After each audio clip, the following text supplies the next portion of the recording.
Final week of the Best of the West Baseball Classic here from San Bernardino, San Manuel Stadium. Bucs and the Pirates doubleheader.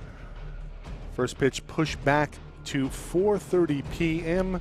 Join Dennis Ackerman, Jeff Stoynoff on the call coming up here on SoCalCollegeSports.com.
Wait till they get a load of him.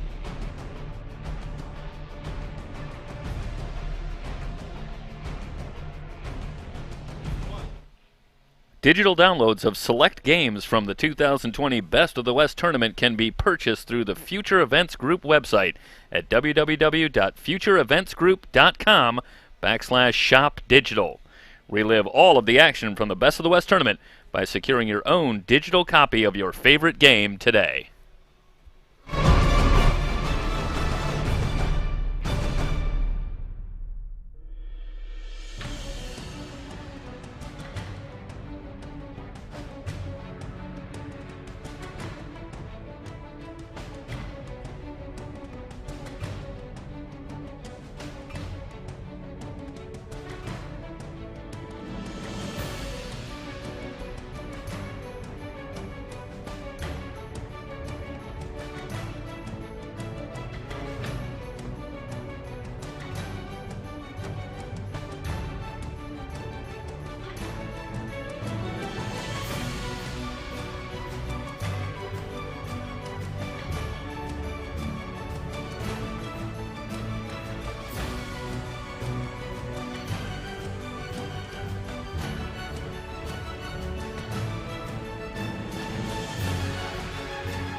today's game will be broadcasting live on SoCalCollegeSports.com via YouTube. Go to our YouTube channel, SoCal College Sports 1. If you have something with the YouTube app, Apple TV, Roku device, SoCal College Sports 1, you can catch this on the big screen. Also streaming to Facebook Live and the Future Events Group.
Digital downloads of select games from the 2020 Best of the West Tournament can be purchased through the Future Events Group website at www.futureeventsgroup.com/shop-digital. Relive all of the action from the Best of the West Tournament by securing your own digital copy of your favorite game today.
Hello and welcome once again to San Manuel Stadium in San Bernardino as coverage of the Best of the West tournament continues on SoCalCollegeSports.com. Tonight it's doubleheader action pitting the OC Bucs and the Inland Valley Pirates.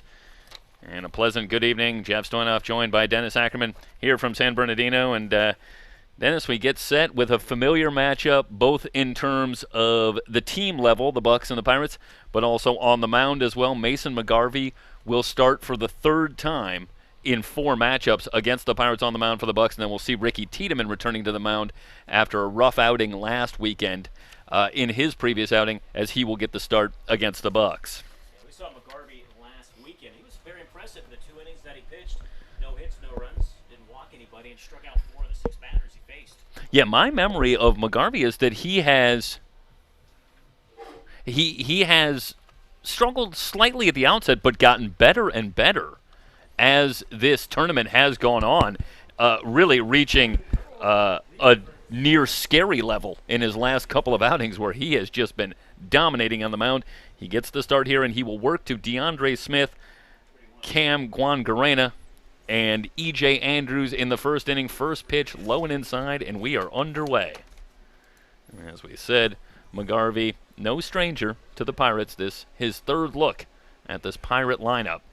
First 3 matchups between these two teams have all gone to the Pirates, but 2 more opportunities for the Bucs. Ground ball to short, and the throw over, and Smith retired for out number 1, and we are underway. First of 2 between these two teams tonight.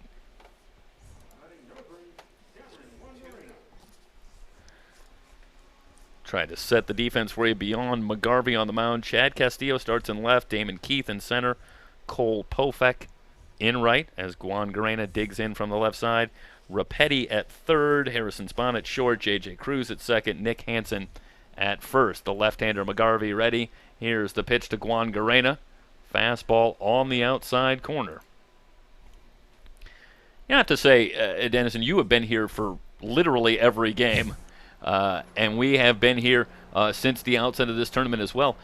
I'm pretty impressed with the consistency of the strike zone. Sharply hit to left. That's a base hit for Guangarena. But the strike zone, game after game, has been pretty consistent. We've made reference many times to that low strike, a little bit below the knees even, but that's been the strike from the outset and really throughout the tournament. Yeah, I would agree. It has been fairly consistent. This is the 5th and final weekend of the tournament, and hitters go up there, they know what the strike zone is, and they've had to make their adjustments. And Jeff, I did miss last Sunday's game with you and Mike, and it's good to be back because I missed you guys. I'm just going to get that out of the way. Mike, I missed you last Sunday, so it's good to be back in the booth with both of you. We just assumed you were watching the whole time, though.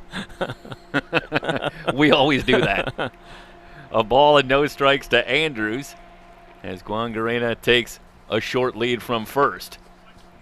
That one on the inside corner. Count evened up. A ball and a strike on Andrews. Hayden Winters waits on deck. Just underway, top of the first inning from San Bernardino, the inaugural Best of the West tournament final weekend. And happy you've joined us here on SoCalCollegeSports.com. And a throw over, and Guangarena back easily. Well, McGarvey hasn't seen a whole lot of base runners of late, no matter who he's been pitching to. But he's got Guangarena on here. A ball and a strike on Andrews. There goes the runner, swing and a miss, the throw down, and Guangarena swipes second. So a ball and 2 strikes, the count now on Andrews. But a runner in scoring position for the Pirates. Last meeting between these two teams last weekend, a 6-0 win, a shortened contest, got started a little bit late, and the Pirates incredibly dominating, a 6-0 win. The first 2 meetings between these two teams, much more back and forth affairs, but the Pirates really dominated last week, and it really began and ended on the mound. Just to give you the pitching numbers, in the 7 innings from the various Pirate pitchers that worked last weekend, 7 innings, 2 hits, 1 walk, 14 strikeouts. Insert your dominating Major League Baseball performance comparison here. And I believe it was 5 pitchers, and every one of them was lights out. And the performance, it was a whole new level for a Pirate staff that's been pretty good from the outset. Yeah, that's impressive. 14 of the 21 out strikeouts This ballpark plays a little bigger. Very few home runs have been hit in this tournament. Here's the 1-2 to Andrews. Breaking ball. Got him. Catches the outside corner. Andrews down on strikes. That's a big strikeout for McGarvey, and it's 2 down now. Bases, or I should say runner on second, and Winters will be the batter. And the Bucs trying to get over the hump against the Pirates, who are up to 10-0 in the tournament. Well, the Bucs, as the schedule has toughened over the last couple of weekends, have fallen to 6-5 as Guangarena breaks for third, and he steals third. That one trickles away from Rapetti, but Guangarena going to stay put. And we should mention that Tyrese Turner not in the lineup, not with the Pirates here tonight, and Guangarena doing his best Tyrese Turner imitation on the base pass with a couple of stolen bases, and he's got himself all the way to third and just 90 feet away from a potential go-ahead run here in the top of the first as the Pirates try to stay perfect and the Bucs try to solve the Pirate jinx. Lifted to right, but playable for Pofek, who's got it to retire the side. Pirates threaten, but come up empty. No runs, 1 hit, no errors. 1 left on base through half an inning. Pirates nothing, Bucs coming to bat. You're watching the Best of the West tournament on SoCalCollegeSports.com, brought to you by Future Events Group.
Digital downloads of select games from the 2020 Best of the West tournament can be purchased through the Future Events Group website at www.futureeventsgroup.com/shop-digital.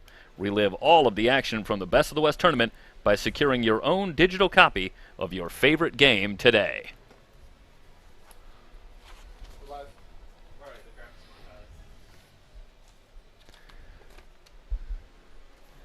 Bottom of the first, and it'll be Spahn, Castillo, and Kirtley at the top of the order to face left-hander Ricky Tiedemann. And Tiedemann had been so very dominant in his first couple of outings, but struggled somewhat against the Santa Barbara Foresters a week ago, going a little less. I want to say he went about 1 1/3. Didn't make it through the second inning. As the Foresters grabbed an early lead, the Pirates did eventually fight their way back and win that game, a thriller, 6-5.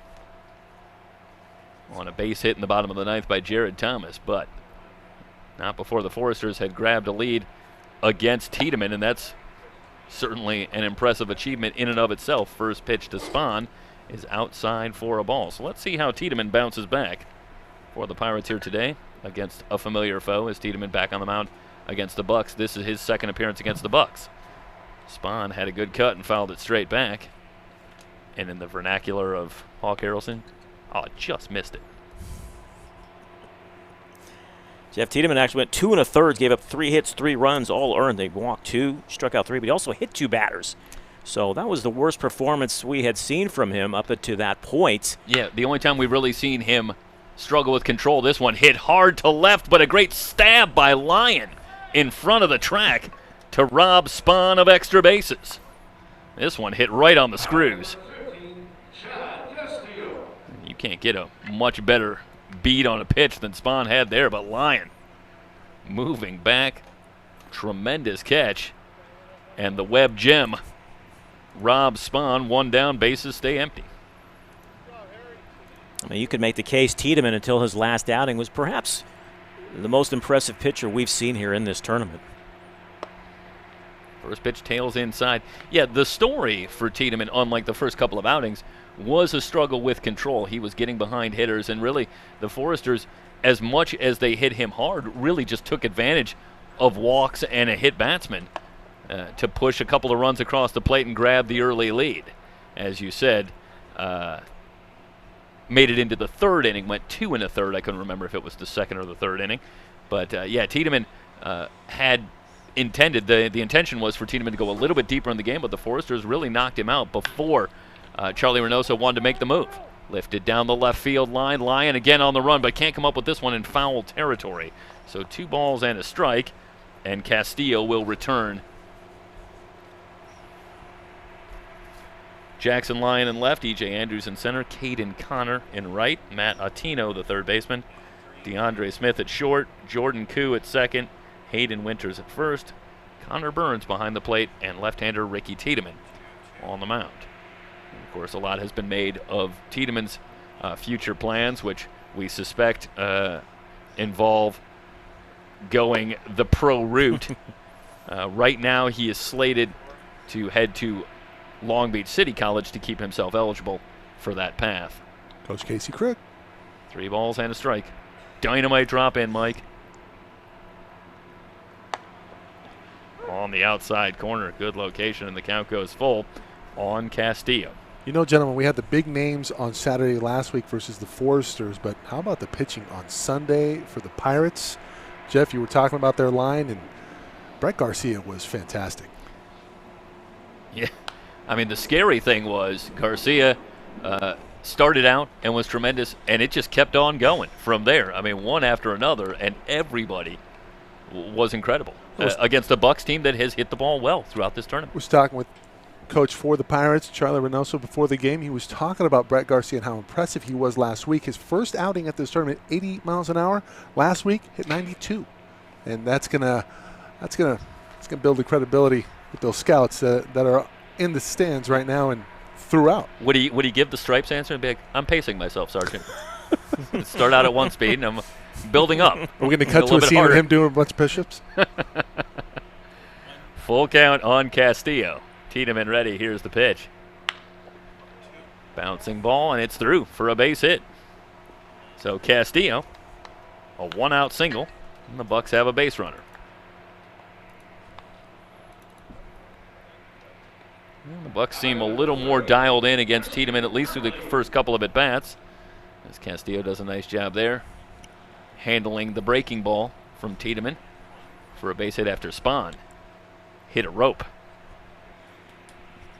Yeah, and if it wasn't for Jackson Lyon, it could be 1-0 Bucs. Lyon robbed Spahn of at least a double. And that'll bring up Kirtley. First pitch outside for a ball. Well, Tiedemann went to 3 balls against Castillo, but you watch the control here, and I think the real telling story is how's he locating the breaking ball. If that is getting over for a strike, he is going to be a tough assignment for any hitter up there. And there is the breaking ball, and it's in there for a strike. And it looked like a thing of beauty. If there is a point of concern right now, I think you could say that he's up in the zone, especially with the fastball. Something that got him in trouble versus the Foresters last week.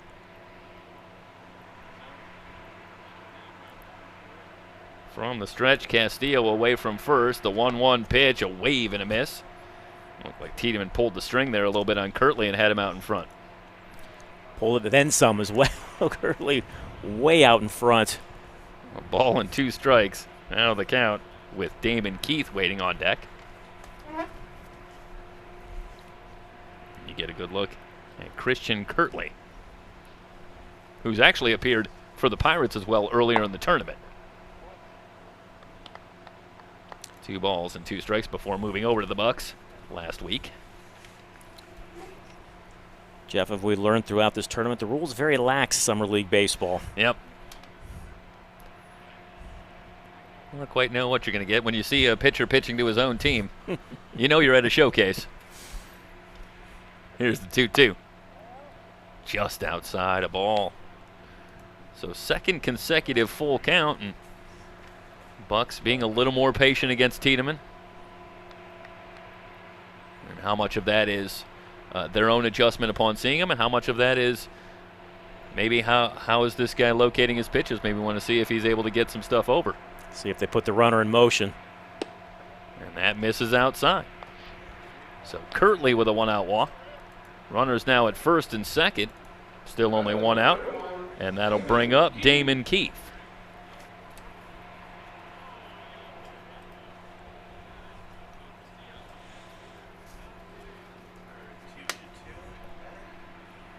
First meeting between these two teams on opening weekend, a 6-3 win for the Pirates. Then they met a week later with the Pirates winning a terrific ball game, 5-3 with a comeback in the 9th inning. They trailed at 3-2, coming to bat in the 9th, but kept the perfect record alive, coming back to get the win. And then last week, the third meeting between the two teams, and the Pirate pitching the storyline in a 6-0 win. So the Bucs, you just know they want to get these guys one time.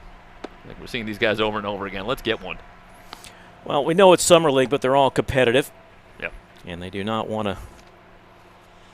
They want to get at least one in the win column. They've got this opportunity, followed by one more after this. Yeah, the Pirates 10-0 in the tournament so far, and you start to eye, can they go undefeated for the run? They do have a game tomorrow night as well, but trying to stay perfect here and see if they can make the run through the inaugural Best of the West undefeated. 2 balls and no strikes to count on Keith, and now it is evolving into a full-on struggle for Tiedemann here in the bottom of the first. 2-0 pitch on the outside corner. 2 balls and a strike on Keith, with Cruz waiting on deck.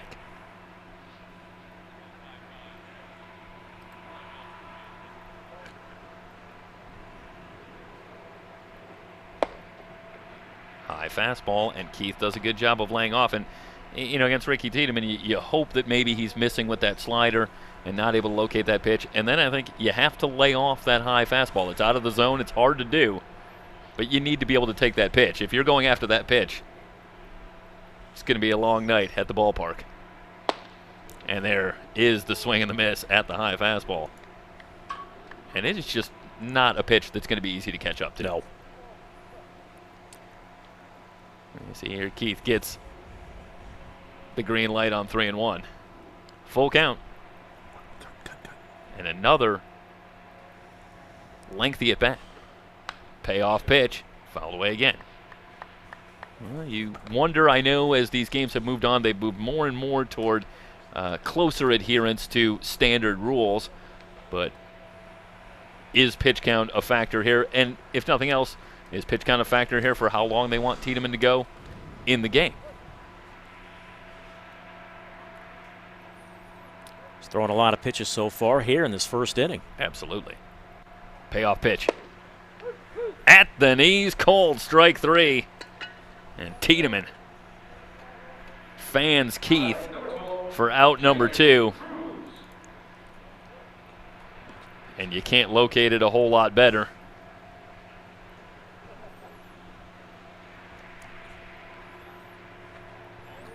So now Tiedemann with 2 down will work to Cruz. 1 out away from getting out of the jam here in the first.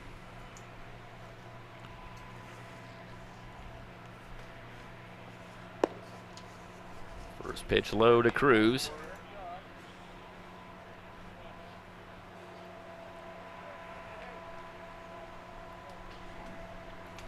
Rapetti would be next. If Cruz can keep it alive. You see Cruz, one of the many, many players on these two teams playing ball at Cal State Fullerton. Chopper foul. A ball and a strike. Cruz hasn't had a whole lot of success against Pirate pitching so far in the tournament, just 1 for 9. But this would be a huge spot to come up with a base hit, potentially give the Bucs the lead. That is, to my memory, a sensation they've only had once in the 3 meetings between these two teams for the briefest of times, heading into the 9th inning of Game 2. Otherwise, it's been an uphill climb as the breaking ball misses way outside, and Burns does a good job to keep that one in front.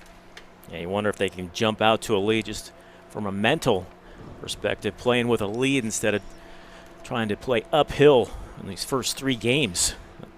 And I think there's one thing we can say with a relative degree of certainty is, even as good as Tiedemann is, it's not likely to get a whole lot easier on the mound against this Pirate pitching staff.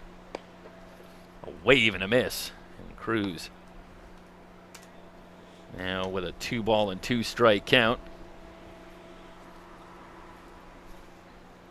Castillo at second, Kirtley at first with 2 down here in the bottom of the first inning. First of 2 between the Bucs and the Pirates at the Best of the West tournament from San Bernardino.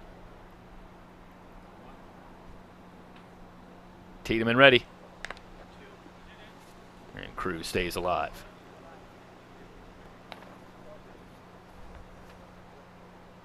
Well, here's where, if Tiedemann can locate a slider, it's going to be so difficult for Cruz. You really just have to sit and respect that fastball with 2 strikes on you.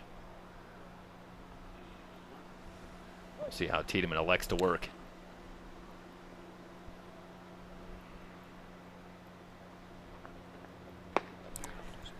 Got him. Cruz down on strikes. Tiedemann puts 2 on, but gets out of the jam, striking out Keith and Cruz to end the first. No runs, 1 hit, no errors. 2 left on base through 1 inning. Orange Coast, Inland Valley, no score from the Best of the West tournament here on SoCalCollegeSports.com.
Caden Connor set to lead things off as Mason McGarvey returns to the bump for inning number 2 for the Bucs. No score. McGarvey ready. First pitch in there for a strike. There's Caden Connor. Comes in 2 for 7 against Bucs pitching so far in the tournament. A couple of runs scored. Caden Connor, interestingly, leads the Pirates in hits in the tournament. Well, that would have been a good one to introduce for our for trivia. That would have. Right there. I think that would have been a tough one to answer. He would not have been my guess. But Caden Connor with 10 hits in the tournament. And that's the most for any Pirate player. At the knees for a strike, a ball and 2 strikes. Well, we'll just have to settle for some other trivia, I guess. That may be as far as I was going to get with Pirate trivia. I didn't have another one ready. You're just chomping at the bit for some trivia. We're only here in the 2nd inning. You're ready. That's because I got you back. I got my secret weapon, the guy here that can get an answer right. 2 balls and 2 strikes. Of course I want some trivia. It'll be Connor followed by Connor Burns and Josh Scheck here in the second for the Pirates. 2-2 pitch. Ground ball to third. Rapetti with the throw across just in time to get Connor. Who comes up a little limping a little bit. He stumbled over the bag. I don't know if that was the head first slide or if it was just a little bit of losing footing. And yeah, I think you're right. Just over the bag, and got him by about a half a step. Yeah, he stumbled right there. Yeah, great job on camera, and Connor able to get himself up and get back. So 1 down, and Connor Burns will be the batter. And Burns, first pitch swinging, and lines it into center field for a base hit. So a 1-out base runner for the Pirates. That'll bring up Josh Scheck. I didn't even have time to talk about Connor Burns and his 2 home runs in the tournament. We'll see him again. Here's another guy who's gone yard here in the tournament, Scheck, with a home run last weekend. And I believe was that against Anderson's Pea Soup? Yes. I want to say it was. It was. And that turned into a home run derby. A couple of shots out in that game. Ball was carrying well last weekend, and the guys were taking advantage. Jammed him on the ground on the right side, and it's Cruz moving to his left, and he's able to come up with it and go to first just in time to get Scheck. And that's a ball that could have been trouble. Yeah, that was nicely done by Cruz. Agreed, Jeff. Odd spin to it. Ranging to his left. Makes a nice play for the second out of the inning. So Burns at second now with 2 down. And Autino will be the batter. And Autino, 2 for 6 against Bucs pitching in the tournament so far. And a chance here to pick up Burns at second with 2 down, and he takes the breaking ball low for a ball. You know, Jeff, just going back to a guy like Caden Connor, you mentioned he leads the team in hits. There was a kid who was a freshman. He only appeared in 9 games for Cal State Fullerton. Season cut short because of COVID-19, and he's able to pick up right here in the summer and get some extra work in. Hopefully he can build on this if they're able to resume play in the spring. Good fastball on the inside corner, and it's a ball and a strike now on Autino. Jackson Lyon would be next if Autino can keep it alive here in the second.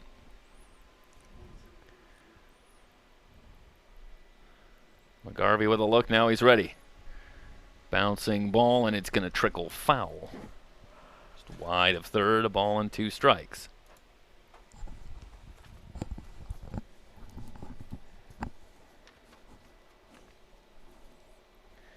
I want to say, is it possible, and Dennis, I'm going to rely on your eyes, but is that Hayden Winters? Did they have a pinch runner at first? Thought maybe it said 30. I'll try to get the confirmation on that. A ball and 2 strikes, meanwhile, on Autino. Beg your pardon, I cannot. That is Hayden Winters. Good call. So he is pinch running for Connor Burns. Okay, so Winters at second. And a 2-ball, 2-strike count on Matt Autino.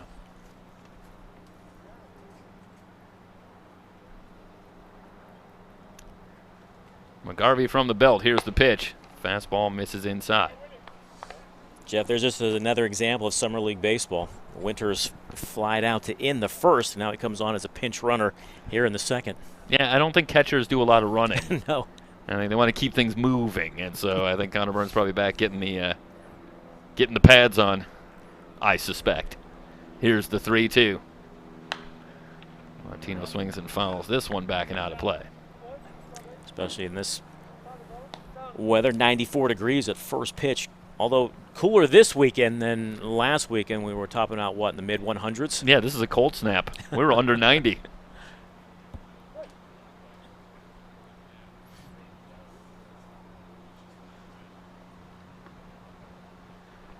McGarvey ready, the 3-2 pitch. Breaking ball misses. And a 2-out walk for Autino. And now it's 2 on, 2 out, and Jackson Lyon will be the batter. Jackson Lyon still looking for his first hit against the Bucs in the tournament so far, as he's 0 for 6, and this would be a big time to come up with it. McGarvey working from the stretch. Here is the pitch. And it's way high with the fastball. That's interesting to watch McGarvey, the lefty, work after watching Tiedemann, and you really start to see a lot of similarities. Good, strong fastball from both of them, and been dominating for the most part in the tournament throughout both of these pitchers, and maybe a little bit of struggle with control at times too, and that, if anything, is going to be what gets them in trouble. So we'll see how McGarvey works. It's a ball and no strikes. The Pirates with 2 on and 2 out. I do have some trivia for you.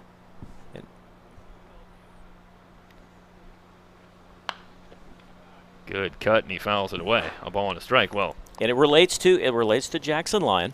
okay. He has a family member who played in the NFL. A special teams player. And gotta give you a clue on what team. Yeah, you will be stunned to learn that I do not have an encyclopedic knowledge of special teams players. Breaking ball outside, 2 balls. I'll give you. and a It was strike. either a kicker or a punter. How about that? I'll break that down for you. Oh, right. I do remember that we discussed this. Yes. Yeah, kicker for the Steelers, if memory serves. Yes, And yeah, that is correct. Jeff Reed. 2 balls and a strike. Lyon takes that one high. 3 balls and a strike.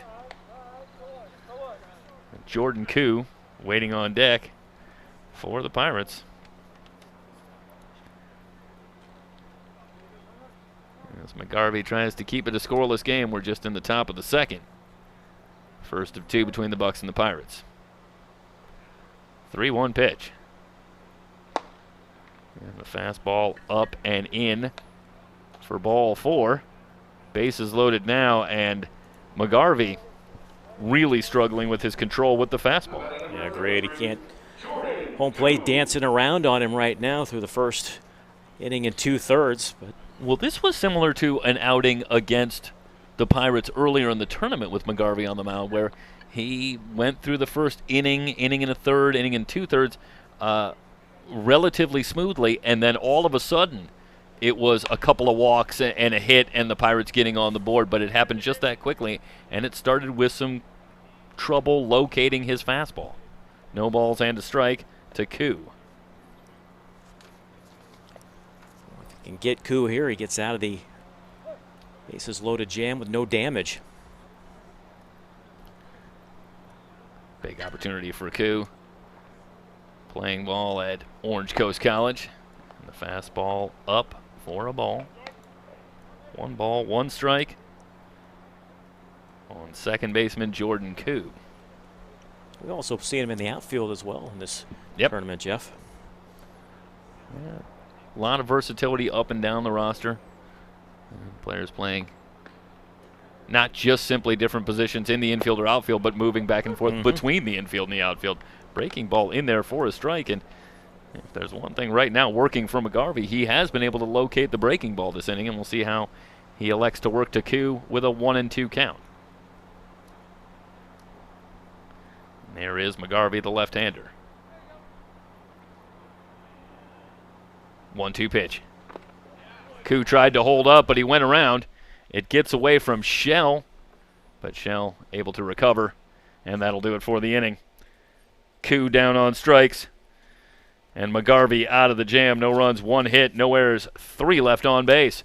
We are heading to the bottom of the second inning, no score. Inland Valley and the OC Bucs here on SoCalCollegeSports.com. It's the Best of the West tournament, brought to you by Future Events Group.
Man.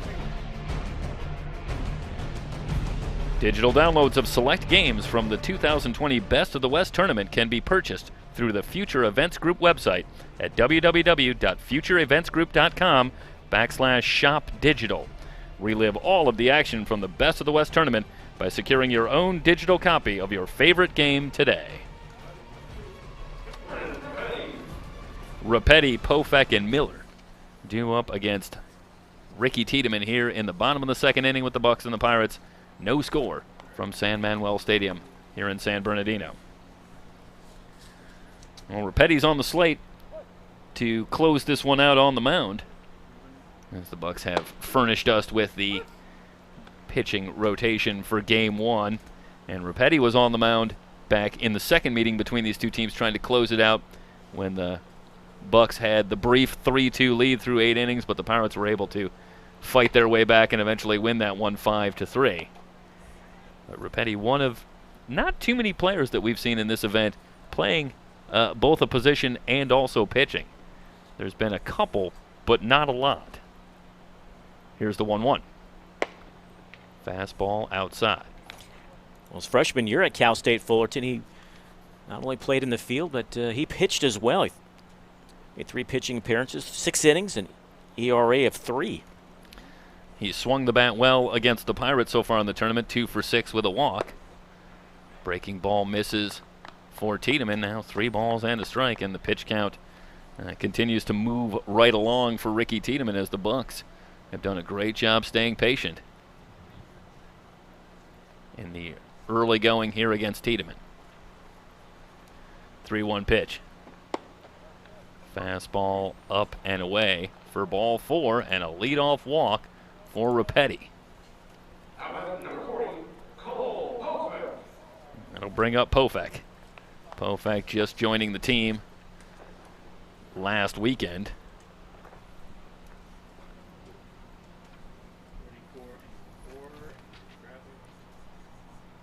As the Bucs were in action against the Foresters and Anderson's Pea Soup, as well as the Pirates. 1 ball and no strikes to count. That's a tough stretch on the schedule right there. You know, everybody talked about the Santa Barbara Foresters, but I was as equally impressed with the Anderson's Pea Soup. That was a very good team that came in here and got a split. On the outside corner for a strike. 1 ball and 1 strike on the left-hand hitting Cole Pofek. And Mike, you and I were actually talking to Charlie Reynoso before the game, and you know, he was paying them a full compliment as well. He said, if you guys let up against Anderson's Pea Soup, you will lose. Chop foul. A ball and 2 strikes. Well, if you let up, it looks like from what I saw, they'll put some shots into the screen in right field. Absolutely. Pretty scary lineup. It was indeed. There were some moon shots heading out of here in those games. 1 ball and 2 strikes on Pofek.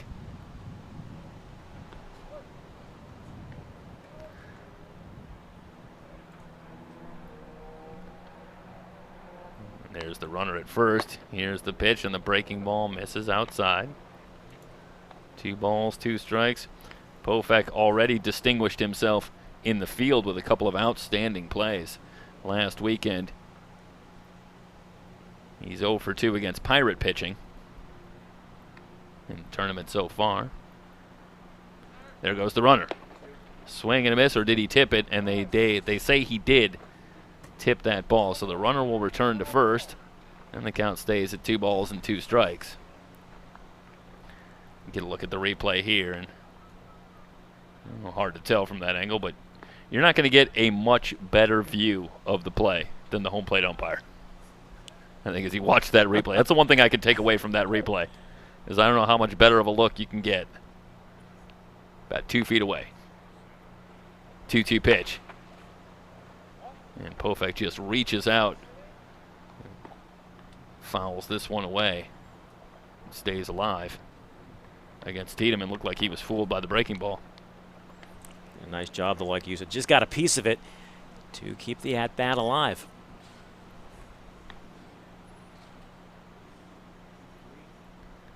That's such an advantage when you have that dominating fastball when you get to 2 strikes. You really have the hitter guessing. 2-2 pitch. Back to the fastball. 1 hopper to second. They'll go to second for 1. Smith's relay in time. 4-6-3, and the base runner erased.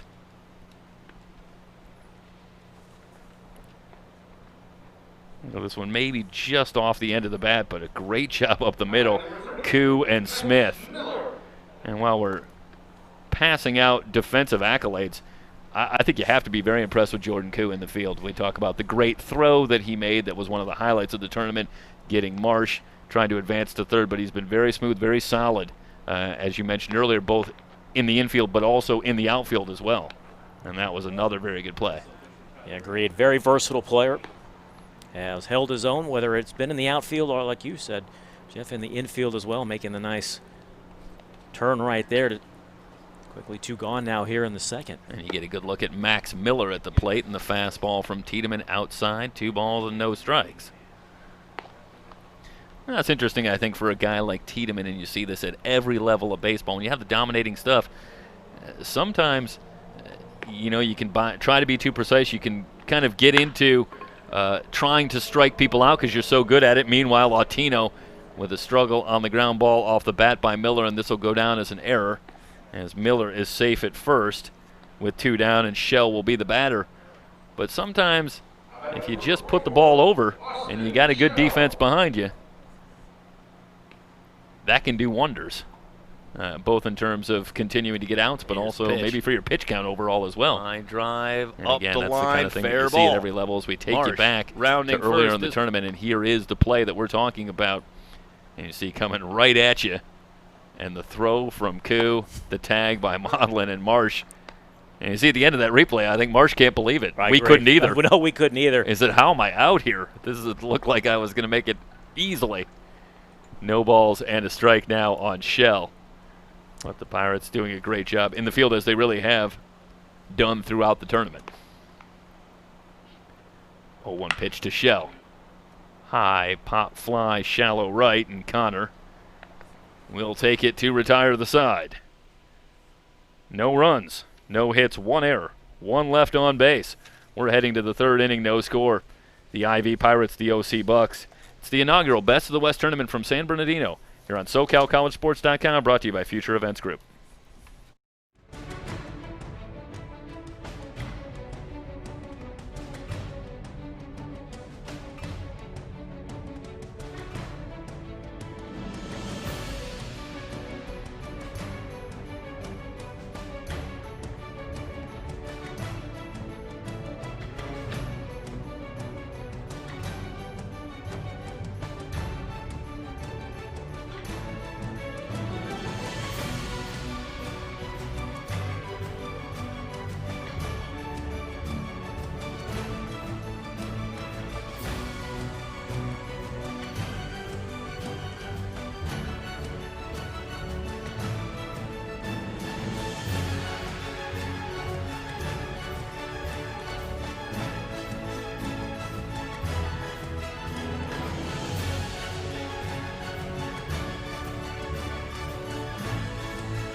Left-hander Mason McGarvey out for the 3rd inning for the Bucs, and he will work to the top of the order. DeAndre Smith, followed by Cameron Guangarena and E.J. Andrews.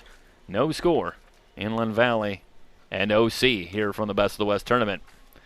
Smith grounded to short his first time up. DeAndre now just 1 for 8 against Bucs pitching, but he's also he's walked and been hit by a pitch in the tournament so far against the Bucs as well.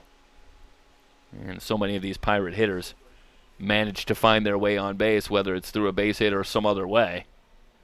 First pitch misses for a ball. We had McGarvey just going the first 2 innings, yet back out here for 3rd inning of work. Well, we have to read the clues here. We had Schreier listed for the 3rd inning, but we don't know. Maybe that means after the 3rd inning. I think the one thing that we have gleaned from the Best of the West tournament is you got to roll with it a little bit. Oh, yes, you do. And how about a lot of it? 2 balls and no strikes to count on Smith. Breaking ball, 3 balls and no strikes. But if you knew the story of how many people had to work so hard in such short time, unbelievable, to bring this all together and have it be the obvious success that it has been for the players and for the scouts and for everybody who's had an opportunity to watch these terrific young players play, you would know what a monumental achievement that was. And never mind if the announcers have to try and figure out sometimes who might be where at a given point in time. A small price to pay for everyone to be playing ball again as Smith, a leadoff walk here in the third, and that'll bring up Juan Garena, who singled his first time up. And Juan Garena, an interesting story, as the first pitch is in there for a strike. As you get a look at the bullpen, and that is Schreier warming up. So make of that what you will, but it looks like Schreier loosening in case they want to make a move this inning, I suppose. And the throw off the back foot, and it's wide and up the line, and Smith running hard from the outset, round second, heading to third, and he slides in safely. So that'll no doubt go down as an E1. As you see McGarvey, and he knew the moment that ball left his hands that is a move that I think he needs to practice a little bit more to get more comfortable. But that one, no chance for Hansen over at first, and a great job running the base pass, and that's a familiar refrain from this tournament, as Smith, from the outset, understanding that he would have a chance to maybe get an extra base, and he makes it all the way to third as Juan Garena swings through the McGarvey pitch, and now he's in a hole, no balls and 2 strikes. I started to make the point about Juan Garena that he was really struggling his sophomore season, just 6 for 55 at the plate. And he lines this one up the middle for a base hit, and the Pirates grab a 1-0 lead. But Juan Garena has swung the bat better and better as this tournament has gone on, and now I would say he's on a full-on tear. 2 hits in this one again after a big weekend last weekend at the plate. And the Pirates have the 1-0 lead. Well, I think that goes back to my point earlier, was like a lot of these players, they got off to slow starts. They maybe played 10, 15 games, and then once the season was halted because of COVID-19, they're able now to continue. Andrews up the line for a base hit. This could be extra bases. Juan Garena rounding second. He will head into third and make it, and Andrews ends at second with a stand-up double. Pirates getting it going against McGarvey here in the third. They've already grabbed a 1-0 lead, and they're threatening to add to it here with runners at second and third. Still nobody out, and Hayden Winters coming to the plate. Just getting back to my point, if they didn't have the opportunity to try to turn things around during the season, so now here in the summer, they can get some extended work, and hopefully it carries over into next spring. McGarvey with the breaking ball. It's in there for a strike to Winters. No balls and 1 strike. Winters now 1 for 6 against Bucs pitching in the tournament. But he's walked a couple of times, been hit by a pitch, so again, he's been on base with regularity. Back to the breaking ball. Winters tried to hold up, and they're going to say he went around. So he's in a hole now, no balls and 2 strikes, and you'll get a good look at it here from this angle. It's a great job on camera. And I got to tell you, looked to me like Winters was able to hold up. I would have to agree with you. But he's in a hole now, no balls and 2 strikes. McGarvey ready. Here's the pitch, fastball low and outside. Winters is one player who I thought would have at least maybe homered in this tournament. In 2 years at Cypress Community College, he homered 8 times in just 50 games. 1-2, McGarvey ready. Called strike 3, and Winters down on strikes, and that's a huge strikeout for McGarvey. Doing his best to keep it right here at 1-0. He's still in a jam with runners at second and third and 1 out, and Caden Connor coming to the plate. Connor grounded to third his first time up. And the Bucs will play the infield back. So they'll concede the run on a ground ball. But you got McGarvey on the mound, and that means you got a chance for the strikeout. And again, at the knees, called strike one.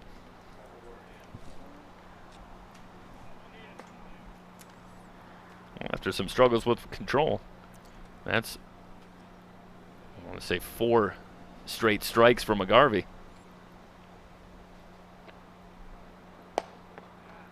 And that's a called strike as well. And he's on top of Connor quickly. No balls and 2 strikes. Seems to be locking in here in the 3rd inning. Well, you wonder sometimes if there's some pitchers that have the mindset that they just seem to focus better once they're in a jam. They can just kind of bear down in those situations. I'm sure coaches love that, but just outside. That is some kind of eye from Caden Connor to lay off that pitch, unless he was just fooled by the pitch. Right. But that is a matter of inches, a matter of inch, perhaps, off the plate. See how McGarvey regroups with a 1 and 2 strike count. Curveball hit on the ground. To his right, it's Cruz. Tries to get it to first, not in time. It's going to be an infield hit for Connor and a run batted in. This one just in a perfect spot. You see Cruz flashing the range, going far to his right to get that ball, but can't get enough on the throw. And the Pirates push the lead now to 2-0. Also did a nice job. He kept Andrews at second base. Yeah, you keep it on the infield, at least right now. Oh, yeah, Andrews at second. Thank you. Swing and a miss from Burns, and it's no balls and a strike. He was trying to make it 5-0 with that swing. Yeah, Andrews interesting on that play. A ball hit to the right of second base, and Andrews still never really feeling comfortable enough, as it didn't get through, to think about advancing to third, and that is not a result on that kind of play that you see very often at all. A ball and a strike. I'm not really sure why Andrews isn't off on contact there on a ball hit on the ground. Yeah, I would agree with you, Jeff. Breaking ball outside, 2 balls and a strike. Because as far as Cruz had to go for that ground ball, there is no way he would have got Andrews at third base. Yeah. Might have been his only play, but I think with E.J. Andrews' speed, I don't think he's going to be able to get the ball there in time, not if Andrews gets any kind of a jump on contact. 2-1 to Burns, and the fastball sails high. Well, I go back to that pitch to Connor at 0-2 that was so close that might have been able to be called a strike, and you think this may be a completely different inning if he gets the strike out there, and it's a game of inches, as so many are. And that right now is a telling moment in this 3rd inning, with a 2-0 lead and 2 runners still on. Fly ball right field on the run. It's Pofek, and he will take this on a hop. The runners needed to freeze to let that one drop, so everybody moves up 1 base on the bloop single by Burns. Just too long for Pofek to go to get to this one, and well positioned. You get a good look at this one. Good job busting it inside, but good strength from Connor Burns to get that one to the outfield. It drops in for a base hit. They're loaded. Still only 1 out. And this is a long leash for McGarvey. It is. With Schreier down for the 3rd inning. We don't know, again, if McGarvey, the original plan was to go the full 3 innings, but it's been a long inning as Josh Scheck becomes the 7th batter of the inning for the Pirates, and the breaking ball in the dirt for ball 1. And there is Scheck out of UC Irvine. A chance here to break this one open early for the Pirates. They already lead it 2-0. 1-0 pitch. Fastball hit sharply. It's a base hit into left. This will score 1. They'll send the runner, and the throw not in time. Connor scores standing up. It's a 2-run single for Scheck and a 4-0 lead for the Pirates.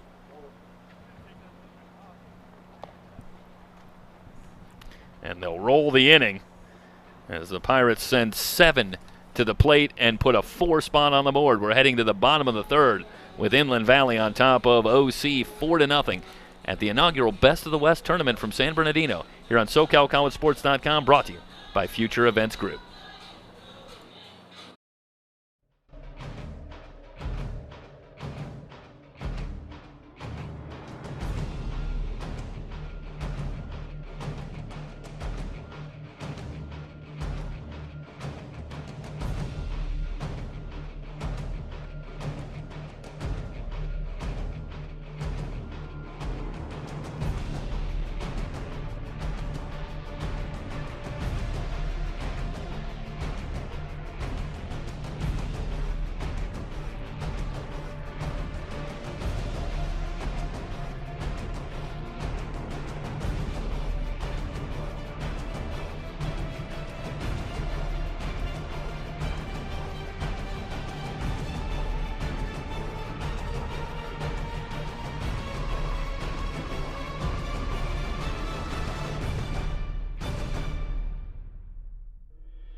Left-hander Alex Cornwell takes over on the mound for the Pirates, and he will work to Michael Marsh, Nick Hansen, and Chase Hansen here in the bottom of the third as the Pirates have grabbed a 4-0 lead. Fourth matchup of the tournament between these two teams, and the Pirates trying to stay perfect. And they're in a good spot early with the lead as Cornwell's first pitch is fouled back by Marsh. Well, you can close the book on Tiedemann. 2 innings, 1 hit, no runs, no earned runs either. 1 walk, 2 strikeouts. Not. How would you assess his performance, Jeff? I thought he was a little inconsistent. I mean, despite the fact he did not give up any runs. Yeah, pitch count was in the 40s. I would say that it was far from the kind of dominating performance that we've seen from him at times in this tournament, but that I think that's a very good sign. That, in the end, your ability to get the job done when maybe you don't have your overpowering stuff is what is going to be telling at every level. And so 2 innings, and he keeps the Bucs off the scoreboard, and he leaves with the lead. So I think it's mission accomplished. A ball and 2 strikes on Marsh. Cornwell ready. Fastball just high. 2 balls and 2 strikes, and Cornwell in a couple of outings in this tournament has been very, very good. Another good live arm out of USC. 2-2 pitch. Line drive on the line for a base hit. Marsh running hard, rounds first. He's going to dig for second. Here comes the throw, and he's safe. Nice job by Michael Marsh, the dying quail, the gork that lands on the line. Perfect placement, but Marsh doesn't hesitate for a second. He's running hard out of the box and thinking 2 the whole way, and he makes it to second with a double. Hayden Winters thought it was going to be a foul ball, the first baseman for the Pirates.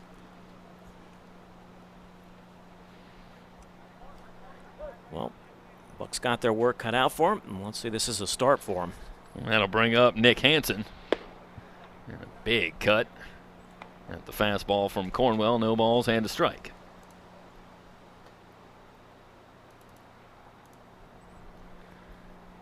There's Hansen out of Grand Canyon University. Cornwell will check Marsh at second. Now the pitch fouled away. And it's quickly no balls and 2 strikes on Nick Hansen. Will be followed by Chase Hansen. Is that, Mike, is that Hansen, no relation, I believe? I think unlike the McLeans, I don't think Nick and Chase are related. Apologies if I have that wrong, but I don't think they are related. Right? No balls and 2 strikes to count. Cornwell ready. Here's the pitch. Swing and a miss at the breaking ball, and Hansen down on strikes for out number 1 here in the bottom of the 3rd.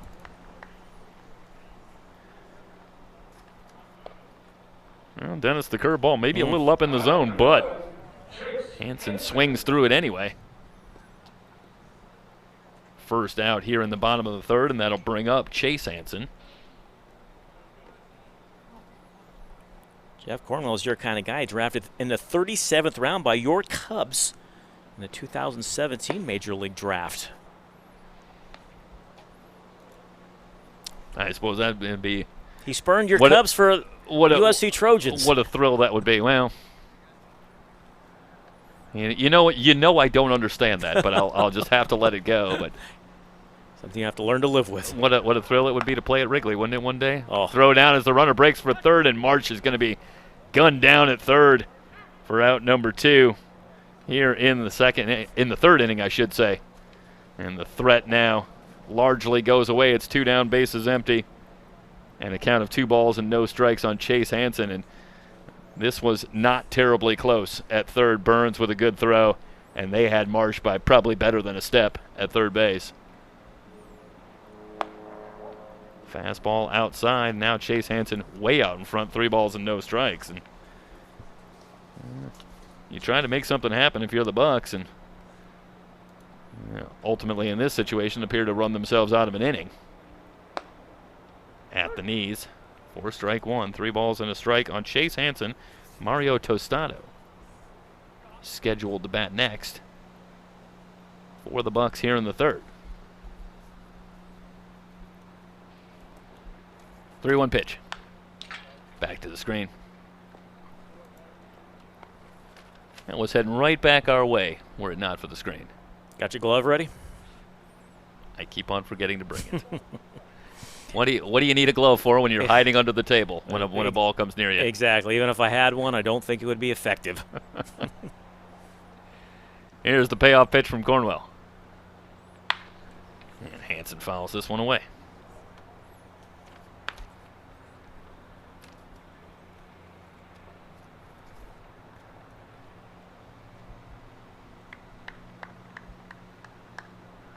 Outfield shading Hansen a couple of steps the opposite way. Here's the pitch. Strike 3 called. Hansen down on strikes. The leadoff double goes nowhere. No runs, 1 hit, no errors, and nobody left on base. When we come back, Dennis Ackerman will take you through the middle innings from San Bernardino. 4-0 Pirates. It's the best of the West tournament here on SoCalCollegeSports.com, brought to you by Future Events Group.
Top of the fourth.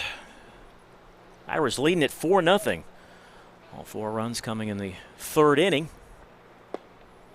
New pitcher on the mound and several defensive changes for the Bucs. Alex Schreier is the new pitcher, the right-hander. Plays his college baseball, UC Santa Barbara, taking over for Mason McGarvey. Got some numbers on him for us, Jeff? Yeah, McGarvey ends up going 2 1/3 innings, allowed 8 hits, walked 3, struck out 3, and allowed 4 runs. The 0-2 misses outside, 1-2. Otino does not have an official at bat. Walked in his only plate appearance. Garvey went just 2 1/3 innings because they rolled the inning over. These defensive changes. Michael Marsh is now at second base. Max Miller takes over at first base. Deep into the hole, and there'll be no play. That's going to be an infield single for Otino. So now lead off single to be in the top of the fourth. And good range from Harrison Spahn to even get a glove on this one, but absolutely no chance. You know, you put a ball in a good spot when I think I could have beaten that throw to first base. I will say it would have been close. Close? I'm going to give you the benefit of the doubt. I am. I'm going out on a limb. I'm saying, and yeah, I would have called you safe, Jeff. And I would have needed a full 10 minutes on oxygen after beating the throw. Jackson Lyon steps to the plate. He also walked in his only at bat. Yeah, McGarvey really is similar to Tiedemann. Obviously, a struggle with his control, and the floodgates really opened up in the third inning as the Pirates started to find their way through. Bucs defense in the outfield looks like this. Hansen is in the left field now. Chase Hansen. Cole Pofek moves from right to center. Whoa, that went all the way to the backstop. Otino will take second on the wild pitch. Now he's in scoring position with nobody out. And Chad Castillo moves from left to right. And now behind the plate is Christian Kirtley taking over for Austin Schell.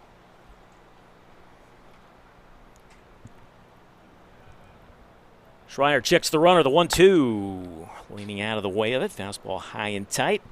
Even up now 2-2 on Jackson Line. The up and in pitch, the classic setup pitch. See if Schreier wants to try and work a breaking ball back away from Lyon here on a 2-2 count. Lyon, another one of those players. Attends Cal State Fullerton. He'll be a junior. Hitting .253 there. Played 29 games in his first 2 seasons. No home runs, 7 runs batted in. Yeah, Lyon with 6 hits in the tournament overall. Did have a 3-hit game earlier in the tournament as well. And a victory over the Waves. Lyon made a nice defensive play earlier in this game. We've seen him play several positions in the outfield. Here is the payoff pitch from Schreier. More time, high and tight. Ball 4. So the first 2 batters have reached here in the top of the fourth. Well, that was no balls and 2 strikes on Lyon at one point. He comes all the way back and gets the walk, and that has to be deeply disappointing if you're Alex Schreier, who needs to quickly regroup with 2 on and nobody out, and it's already 4-0 Inland Valley. Jackson Koo will bat from the left side for the first time. He is 0 for 1. Swings at the first pitch, hits it into right center. This is carrying. It is still carrying, and it is off the wall. The runners had to hold. They're going to wave Otino. He will score easily, and it'll be an RBI double for Jordan Koo. It is now 5-0. You know, off the bat, that looked something of a garden variety fly ball, and it just kept on going, and I think that really speaks to the power of Jordan Koo, that he nearly took that one out of here, and it ends up as a double, and the Pirates push the lead out to 5-0. Second extra base hit of the game for the Pirates. E.J. Andrews had a double back in the third inning. Now, top of the order, DeAndre Smith steps to the plate. He's officially 0 for 1, reached on a walk, scored a run, grounded to short. Runners at second and third, nobody out. 1 run home here in the top of the 5th, 5-0. Pirates over the Bucs. That one gets by the catcher, Kirtley. Lyon will come home to score the 6th run of the game. And And things kind of unraveling for Alex Schreier here in the top of the fourth. Yeah, right at the outset, Schreier's only faced 3 batters as he works to Smith. Smith with 7 hits in the tournament overall in 27 at-bats, but that does not count his heroics in the high school All-Star game a couple of weeks back when he delivered a couple of hits, including the go-ahead RBI single for the Inland Valley All-Stars. Was he our unofficial MVP in that game? I think he was, because Yeah. I think it was the go-ahead RBI single late in the game. And you know how much stock we put on the clutch performance in the game. Kuz the runner at third. Nobody out. 2 runs home here in the top of the fifth. Now 6-0. Pirates and for their 4th straight win over the Bucs. That should be deep enough to get the run home from third. Here comes Koo, and it is now 7-0 on the sacrifice fly by DeAndre Smith. Yeah, not much chance for Pofek on that one. And Koo able to trot home with another run for the Pirates. Gotta bring up Juan Garina. Nice afternoon. He's 2 for 2, couple of singles and run batted in. He's also scored a run and stolen a couple bases. Yeah, Guangarena giving chase now to Caden Connor for the team lead in hits with the 2 hits in this one. I have him unofficially, mind you, with 11 hits in the tournament, which pulls him even with Caden Connor. Okay. Co-leaders with 11. I'm going official. I'm going with you.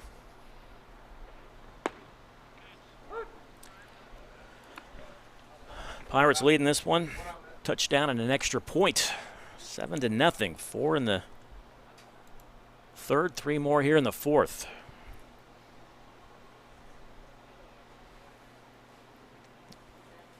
First 3 meetings, the Pirates had outscored the Bucs by a combined 17-6. That includes a shutout last Sunday night. And winning this one 7-0. Here's the 1-2 to Wangarina. Had a notion laid off. He was up the count at 2-2. It's a good eye by Guangarena on the breaking ball just off the outside corner. And that's one of those ones that you can take that when you're swinging the bat well. And when you're not, maybe that's one that you kind of offer at. Always a game of momentum. Now he's run it full in the number 2 hitter in the lineup. E.J. Andrews waits on deck. He was 0-2 to Guangarena, much as he was to Lyon, who he eventually lost. And see if Schreier can come up with something nasty here on the 3-2. Payoff pitch from the right-hander, called strike 3. Wangarina perhaps trying to sell it. Was starting to head down towards first base. Instead, he'll turn towards the dugout. Out number 2 here in the fourth. Well, this is that low outside pitch right at the knees that has been and continues to be a strike in this tournament.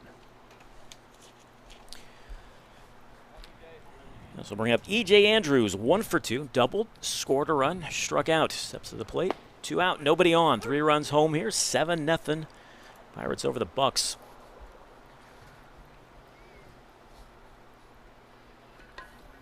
Jeff, you know, I talked about earlier in this game that it seems like every time these 2 teams meet, the Bucs just face an uphill battle, constantly playing from behind. It's just got to take a mental toll on you. Well, it's relentless pressure from the Pirates, who have such a deep pitching staff that they can just come at you with one live arm after another. And even for a good lineup, it's tough to just face nasty stuff over and over and over again, inning after inning. I think we can safely say the Pirates have the best pitching staff here in this tournament. I'll be chopped foul wide of third. 1-2 on the number 3 hitter in the lineup, E.J. Andrews from Long Beach. And his college baseball at Fresno State. I was going to say Andrews now 8 for 28 in the tournament. Here's the 1-2 from Schreier. Called strike 3. So he fans the last 2 hitters of the inning, but the damage is done. Pirates pick up 3 runs. They do it on 2 hits. There were no errors, nobody left aboard. We head to the bottom of the fourth. Bucs got their work cut out for them, trailing 7-0.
Alex Cornwell out for his second inning of work. He will face Mario Tostado. Then top of the order, Harrison Spawn, Chad Castillo. Cornwell's battled some injuries in his time at USC. He sat out the 2018 and 2019 season with an injury. Redshirt sophomore in 2020 made 4 starts and 4 appearances. 2-1 with a 3.66 ERA. 2-0 to Tostado. Blew the fastball right by him. And Tostado, you see, another product of the Cypress College baseball program, another player coming out of the California Community College system that has produced quite a few players here at the tournament. Hit into right field, Connor. 1 away. How about this? Cornwell's dad played baseball at UCLA, so you got a family rivalry. How did they let it happen? I don't know. Boy, that is a big mystery. Hey, listen, I'm a Midwest guy. I'm a Big Ten guy. I don't fully profess to understand this, but I'm amazed. That must have taken some talking into by young Alex, I think, to get the go ahead to go there. Top of the order, he starts out Harrison Spawn with a breaking ball in there for a strike. It's 0-1. Spawn's 0 for 1, fly to left. Hit a rope his first time up, and Lyon robbed him of extra bases. A blooper into right, and this one's going to fall for a base hit. Good old-fashioned Texas leaguer. Just the 3rd hit of the game for the Bucs. Well, isn't baseball a funny game? Harrison Spawn hits a frozen rope to left, has nothing but a long out to show for it. Then bloops one to right and falls in for a base hit, and all's right with the world again. One for 2. That'll bring up Chad Castillo. He's 1 for 1, singled, was eventually stranded at second back in the 1st inning, and he's got some pop in that bat. He's homered in this tournament. Yeah, the Bucs had the leadoff man aboard in the 2nd and the 3rd. They threatened in the 1st. They had some opportunities to maybe grab a quick lead in this one, but the opportunities fell by the wayside, and then the Pirates really ramped it up offensively and raced out to the 7-0 lead. Bucs have stranded 3 runners through the first 3 innings. Cornwell working out of the stretch. Here's the 1-0 to Castillo. Big swing and a miss. Count even up at 1-1. All right, I got a little trivia for you. The Bucs are coached by Chad Cordero, who spent a good deal of his career playing for the Montreal Expos. The Expos made the playoffs just one time in the strike-shortened season, 1981. They were eliminated by the Dodgers in extra innings. Which Dodger hit a home run to knock the Expos out of the playoffs? No, I got it. You want to give the answer right now? Should we let the people at home just stir on it for a little bit? Mull this one over, this painful memory. I'll come back to you. In Montreal. Yes, I know this one well. I got this one. I know you're anxious. I'm not going to wait. I'm not going to make you wait that long. Here is the 2-1. I can wait. I'm all right. Foul back out of play, evens up the count at 2-2. Spawns the runner at first, 1 out, bottom of the 4th, and it is 7-0 Pirates. Just a little surprised that I know one, Dennis. That's all. It's shock. No, I disagree. I mean, we have done a lot of trivia off camera. You've been very impressive with your knowledge. If you ask the right questions. Left-hander comes set to 2-2.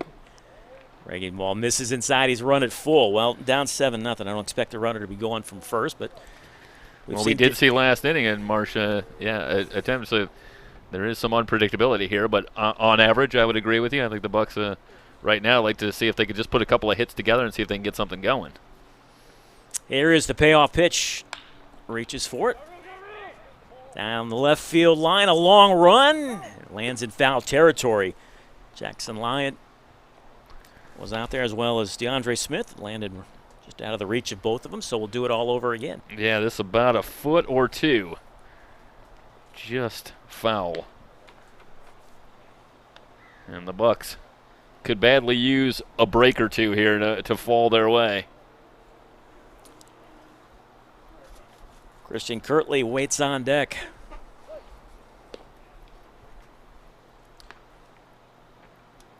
We'll do it again one more time. Here's the 3-2. Walked him.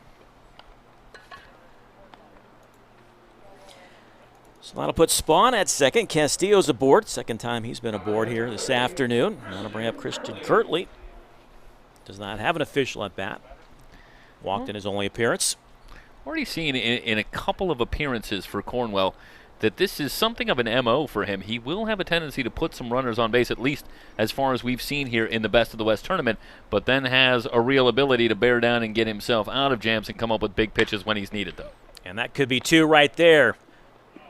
And he's going to say safe. Yeah, I'm not sure. Koo apparently never had full control when he tagged second. Let's take a look at the replay. And yeah, it was kind of a snow cone the whole time, and I think this is a good call, and we'll get a look at the replay here. But I think, to your point, Dennis, I think you're exactly right. He never really had it. Just kind of popped out. So gone out as an error on the second baseman, Koo. The bases are now loaded for Damon Keith. Well, here's an opportunity for the Bucs to climb right back in this one. Just one out here in the bottom of the fourth. They trail at 7-0, but they've got the bases loaded. Yeah, going back to that play on Koo, it looks like there was a problem when he started to maybe try to move that ball from the glove to the hand, but I think the call is good because I don't think he really ever had control of the ball before he even tried to make the exchange and get ready to throw. Cornwell will work out of the stretch, and he's fallen behind the cleanup hitter Damon Keith. 2-0. Keith 0 for 1, strikeout victim, his first time up. Well, Cornwell nearly had himself out of the inning, and now he's got to regroup and go back to work. Here is the 2-0. Chop foul at the plate. Jeff, you mentioned at times Cornwell can have a little control issues. In 19 2/3 innings pitched at USC this past season, he walked 5, struck out 14. Spawns the runner at third. Castillo's down at second. Kirtley at first. Here is the 2-1. Fastball misses 3-1. There's no place to put him. And much as you see that low outside pitch called for a strike, that pitch, maybe just a shade above the belt, has not been a strike throughout this tournament. There's one that sometimes you might see called for a strike, but not here in San Bernardino for this tournament. And the 3-1. Lays off, takes it for a strike. It's a run at full. It's a big out at bat right here for Damon Keith. Can he deliver with the bases loaded and just one out? And I think if you're Keith, you have got to put this ball in play. Shorten up here as you see a couple of pitchers warming up for the Pirates. Once again, chop foul at the plate. Might have caught his foot as Keith hobbling around. Looks like Matt Sanchez actually down there warming up. Yeah, Charlie Reynoso. I'm reminded Charlie Reynoso calling him the magician in our interview with Charlie earlier in the tournament. And it's funny that would come up because Cornwell, to me, has had an interesting quality to him where I've seen an awful lot of swings and misses, and you wonder if Cornwell is one of those guys with a little bit of late movement, something on his pitches that's hard to pick up because he gets an awful lot of whiffs on his pitches.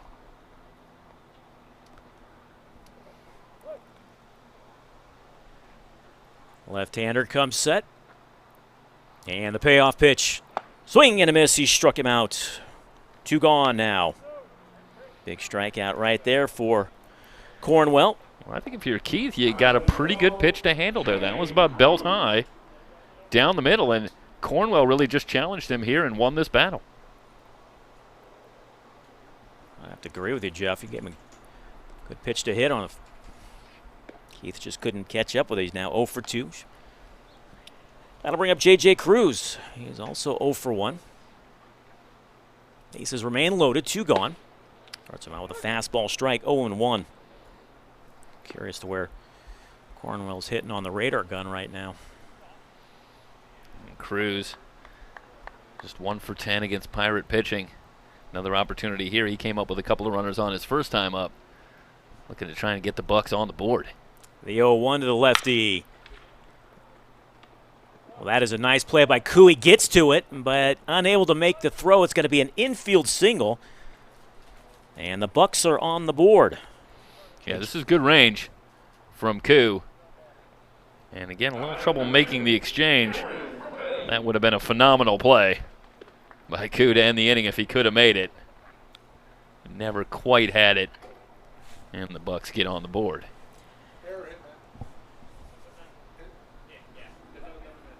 So it's an infield single for J.J. Cruz, and it's now 7-1. Cameron Rapetti steps to the plate. Walked his first time up. Bases remain loaded. Swinging at the first pitch, fouls it away.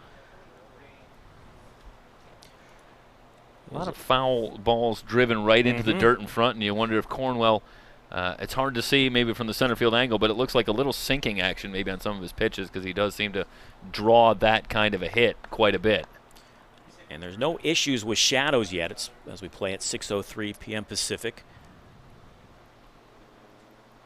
Here's the 0-1 to Rapetti. Had a notion laid off. Evens up the count at 1-1. Castillo's the runner at third. Currently down at second. Cruz is on at first. Well, Cruz kept it alive. See if Rapetti can strike a big blow to maybe start to get the Bucs fully back into this one. Trailing at 7-1. And the 1-1. Breaking ball in there for a strike. That was a beauty. 1-2. Quickly ahead of Rapetti. Well, now, Jeff, I feel like if you're Rapetti, you just got to shorten up your swing and try to put that ball in play. Absolutely. Meanwhile, if I'm Cornwell here, I'd like to see Rapetti maybe see Cornwell challenge him up in the zone. Have him chase a fastball up high. Struck him out. Back to the breaking ball. Well, the Bucs, they leave him loaded. They pick up a run. They do it on 2 hits. There was 1 error, and they leave the bases loaded. They're now stranded 6 through the first 4. We head to the top of the 5th here at the 2020 Best of the West Tournament. Pirates leading the Bucs by a score of 7-1.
Digital downloads of select games from the 2020 Best of the West Tournament can be purchased through the Future Events Group website at www.futureeventsgroup.com/shop-digital.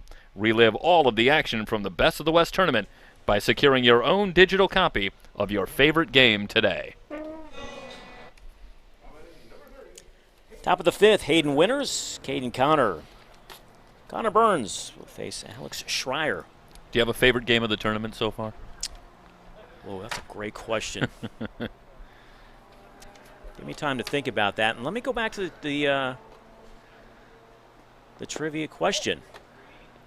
And I'll repeat it, and then I would like to hear your answer. So, all right. Chad Cordero, he is the coach of the Bucs. He pitched in the major leagues, and he also pitched for the Montreal Expos. The Expos made the playoffs just one time.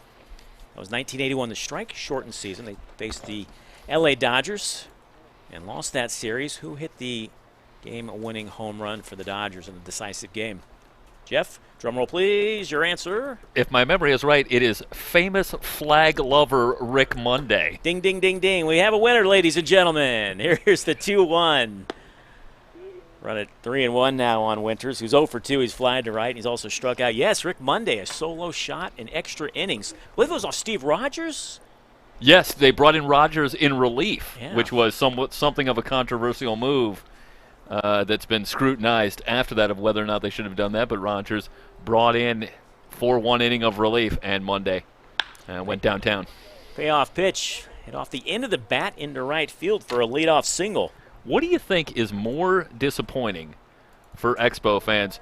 '81 and the home run by Rick Monday, or the strike in '94 Yeah, that really took that team that was just loaded with talent and playing at an unbelievable clip, and no postseason possibility for them. I think 94 because I think they were a legitimate World Series contender, and that kind of really dismantled that franchise. That was kind of the start of the small market, big market. And obviously that was a small market team playing up in Canada, in Montreal. Though Montreal is an absolutely wonderful city, but that kind of just destroyed that franchise, and they never recovered and eventually ended up moving to Washington and becoming the Nationals. I mean, the amount of talent that went through there in the 90s is just staggering. Talk about like in the field with guys like Larry Walker, but Pedro Martinez and Randy Johnson were both originally on that team. I mean, it boggles the mind of the kind of talent that they were able to produce there. This is Caden Connor, who's 1 for 2, an RBI single, scored a run, also grounded out. Flails at that pitch, and now he's down in the count 1-2.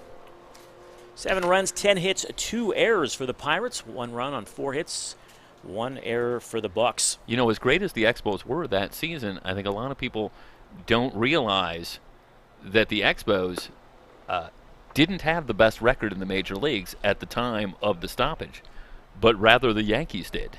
Which was surprising. I did not know that. When I was going over something and had to see that, and you would think because the Expos, and it was very close, but I believe, and I'd have to double check it, but I'm almost positive that the Yankees actually had the best record. Runner goes, throw down not in time. It'll be a stolen base. Pitch taken for a ball. He's run it full now on Caden Connor. And just to sort of finish the point, that is noteworthy because the Yankees had kind of been in the cellar for a little while, and that was a breakout year for them that, of course, led to the success that they would have in the years that followed. But that was them really getting back to where they had been once upon a time after really being down for a while. So interesting in both leagues that it was teams. See, Schreier works from the third base side of the pitching rubber. Checks the runner, his payoff pitch. Swung on and missed. Connor down on strikes. First out here in the top of the 5th. It's a big out for Schreier to get with a runner already at second. Right now, if you're Schreier, all you want to do is just keep this one close as possible. Connor Burns steps in. He's had a perfect afternoon, 2 for 2, a couple of singles. Runner in scoring position down at second is Hayden Winters. Fastball poured in there for a strike. It's 0-1. With the 2 hits today, Burns now 9 for 29 overall in the tournament. No, he's got some pop in that bat. He's homered a couple times here. Another player who saw action in the high school All-Star game earlier as well. He actually had 6 career home runs in high school, which is very impressive. Went to Don Lugo High School in Chino. Plays his college baseball at Long Beach State. The 0-2, gone on strikes. Back-to-back strikeouts. Alex Schreier, 2 gone now here in the 5th. Yeah, after a shaky start for Schreier, he's really settled down nicely. Retired 5 of the last 6 batters he's faced, and he's fanned 4 of them. I'll bring up Josh Scheck. There you see the tailing action, and no chance for Connor Burns. Nothing to do there but to just walk back and take a seat. Scheck is 1 for 2. 2-run single and grounded out. It's the first pitch in there for a strike. It's 0-1. And now Schreier doing a good job mixing up speeds as he takes something off. Had Scheck fooled.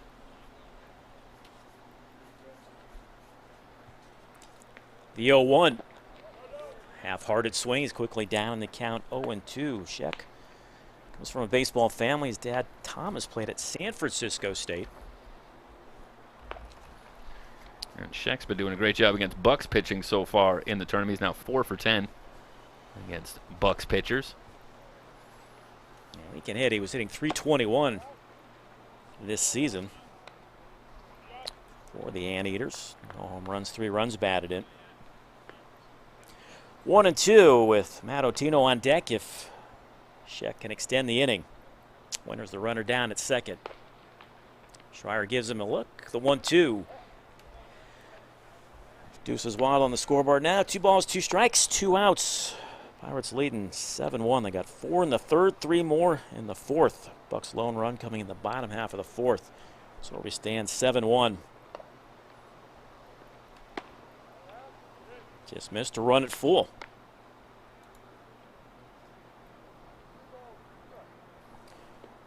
I got an interesting trivia question that Corey asked me earlier. Okay.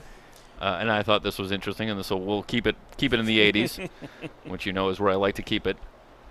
Payoff pitch misses inside, ball 4. So now runners at first and second, 2 gone, and that'll bring up Otino, who is 1 for 1, singled, scored a run. He's also walked. 2 ballparks opened during the decade of the 80s. In the 80s, okay. Yeah, can you name the two parks that opened in the 80s? In the 80s, okay. That one's going to go all the way to the backstop, allowing the runners to both advance 90 feet. So now Tino will have 2 runners in scoring position. That'll be a wild pitch charged to Schreier. 2 opened in the 80s. Okay. Not remodels, full open. Brand new stadiums. Yes. Okay. Here's the 1-0. Were you thinking of Oakland? Did they remodel? No, was but that in the 80s? no, I wasn't thinking of Oakland, but I was thinking of. I know they did a remodel at one point. Yeah. Well, that was in the 90s when the Raiders moved back and they pretty much destroyed the Oakland Coliseum for both football and baseball. Tino off balance, takes pitch for a strike. Now he's quickly down in the count, 1-2. So the White Sox was in the 90s. I know that. They kind of got ripped off. They didn't go kind of retro like everybody else. Swung on and missed, and that'll do it for the Pirates here in the 5th. No runs, 2 hits, no errors, a couple runners left aboard. Head of the bottom half of the 5th. All Pirates leading at 7-1.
Bottom of the 5th. New pitcher is Matt Sanchez. He will face Cole Pofick, Max Miller, and Austin Shell. Some changes for the Pirates defensively. Jordan Koo moves from second to third. DeAndre Smith from short to second. And Matt Otino is now the shortstop behind Matt Sanchez. Yeah, it was really just musical chairs in the infield right there. Everybody just moved over one way or another. Pofick's 0 for 1, hit into a 4-6-3 double play back in the second inning. See the shadows slowly inching towards home plate. The 1-0. Hit wide of first.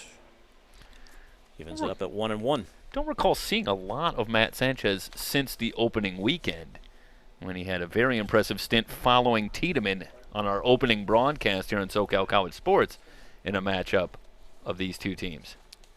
Yeah, we have not. His attendance has been sparse on the mound.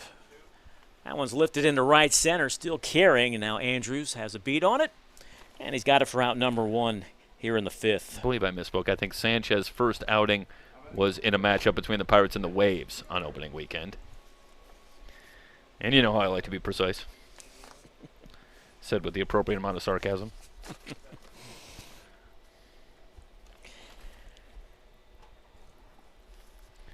This will bring up Max Miller, who is 0 for 1, reached on an error. Sanchez into the wind. And the first pitch in there for a strike.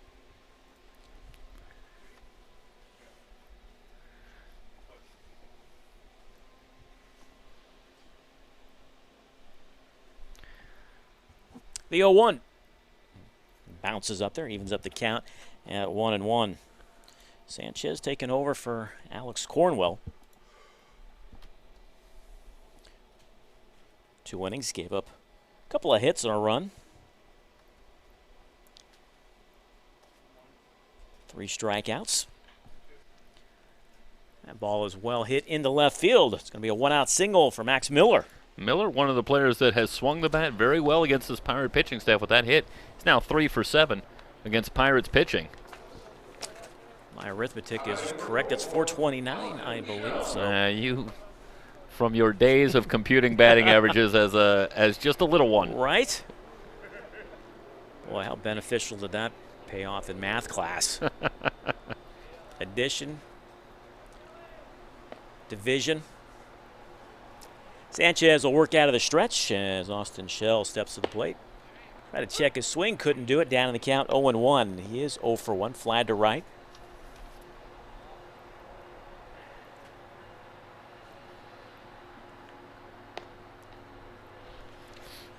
Schell, one of several Cal State Fullerton players who have participated in this tournament. 5th and final weekend. Jeff, it's been a great time, great event. The fact that they were able to put this thing together so quickly and to pull it off without any hitches. Kudos to Charlie Reynoso, also the coach of the Pirates. Job well done. Yeah, and you know, you look at an event like this and it's not just a couple of teams. That could be 2. Actually, they're just going to get the force. They'll get the lead runner, so Miller is erased. Schell reaches on a fielder's choice. But you've had teams coming in for just one weekend, maybe just one day and all that. It requires a lot of work to coordinate and set up. And, again, in short order, it's impressive. And certainly our thanks go out to those that have worked so hard to put it together. Michael Marsh, he is 1 for 1. He is doubled. And he was thrown out at third base trying to steal. You know, Michael Marsh never lost his aggressiveness on the base paths. No. The double itself was a play where he tried to stretch a single to a double, and he was ultimately successful. Of course, he was thrown out at third on the great play earlier in the tournament. He tried to steal. He's a gamer. He is. Michael Marsh. It's very clear, even in just a quick glance at him on the field. Count even at 1-1.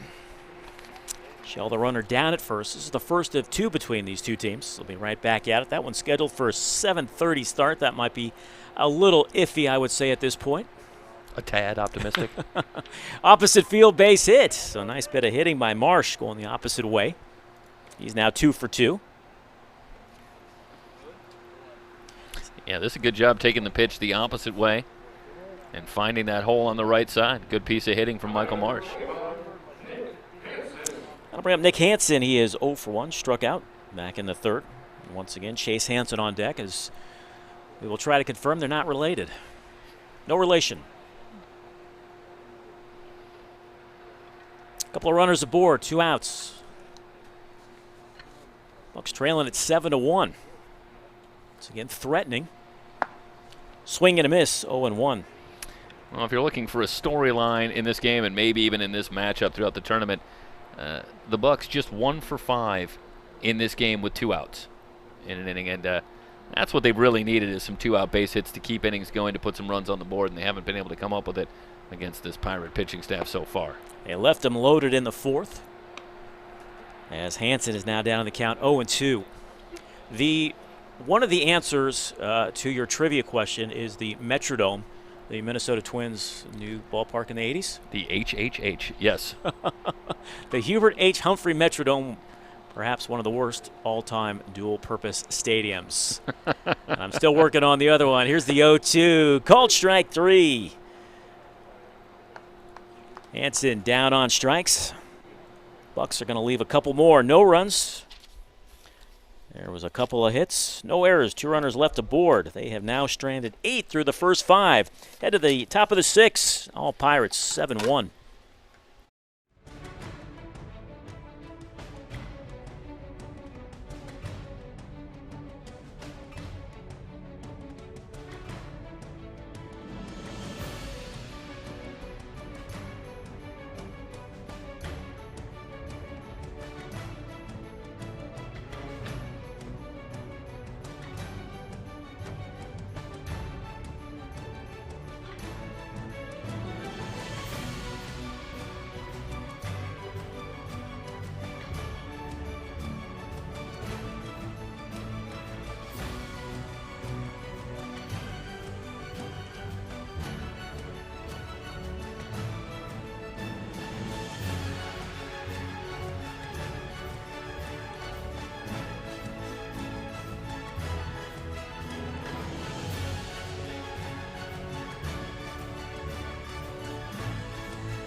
Adrian Chaidez, right-hander out of UCLA, is the new pitcher.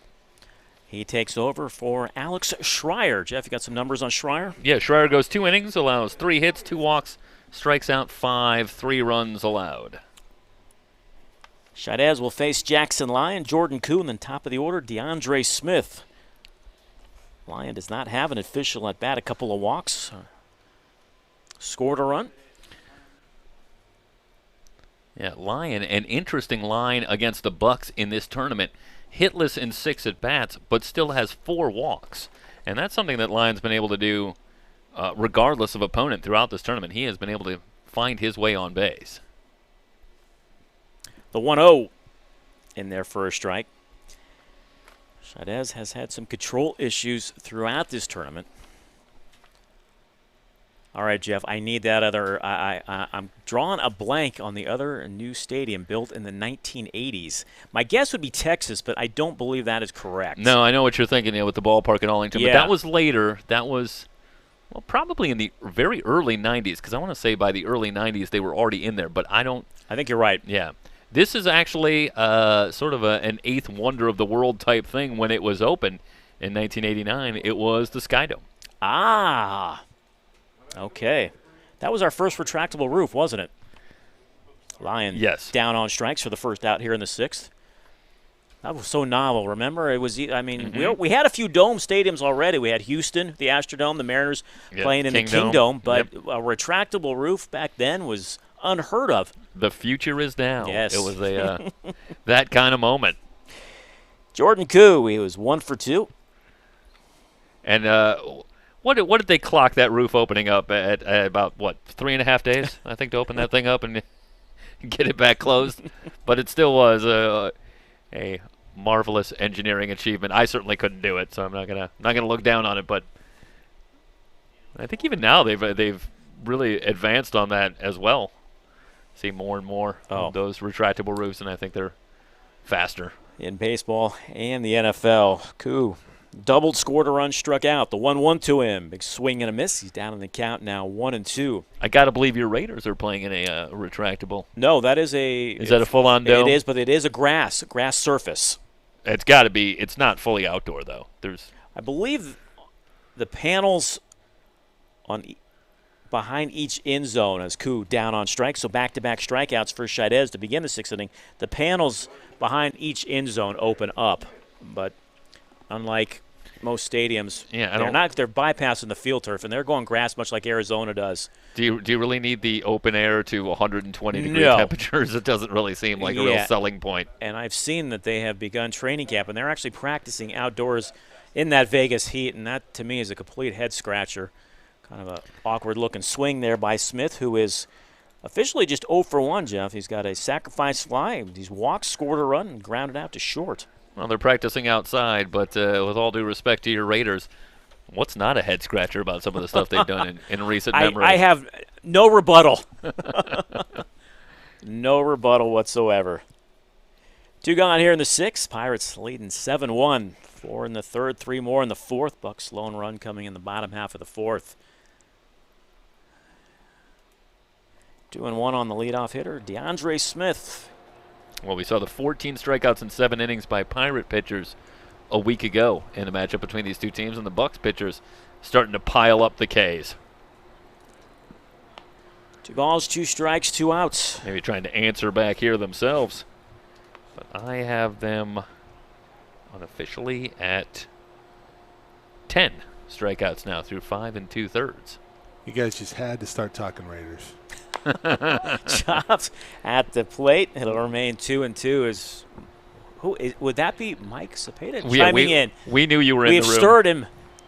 He is stirring. Stirred for sure. I feel you guys underrate how much of a Raiders fan I am. The 70s Raiders. I'm a big fan. Hey, Always will be. Look. I'm going to defend the Raiders as of late. That Khalil Mack trade, they made out on pretty well.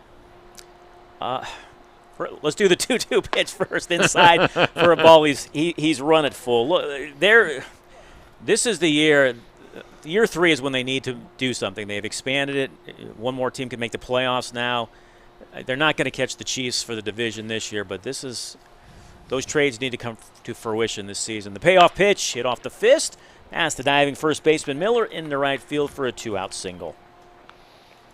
And Smith finds his way on again for the 2nd time in this one. And Mike, this is a make or break year for Derek Carr. This is it. They've given him all the weapons. I do know he's better than Mitchell Trubisky, though. I can tell you that, Jeff. You guys traded up for Trubisky, and I'm not saying anything about it. We'll pass on Patrick Mahomes. We're the Bears. We're not about quarterbacks. No, you're not. We just want a guy who can manage the game. Chaidez throws over. Smith back standing. Cameron Wangarina steps in. He is 2 for 3, a couple of singles as a run batted in. He has scored a run, stolen 2 bases. Quite the afternoon as now home plate covered in shadow, so see if that impacts the hitters at all. It leaves the pitcher's hand in complete sunshine. 6:32 p.m. Pacific. This one not quite 2 hours old. One more coming your way. First pitch to be determined. Have to expect that you're going to see Smith on the move here at some point. Guangarena, a good contact hitter, handles the bat well. And Smith with the good speed at first base for the Pirates. Pirates have stolen 3 bases in this one.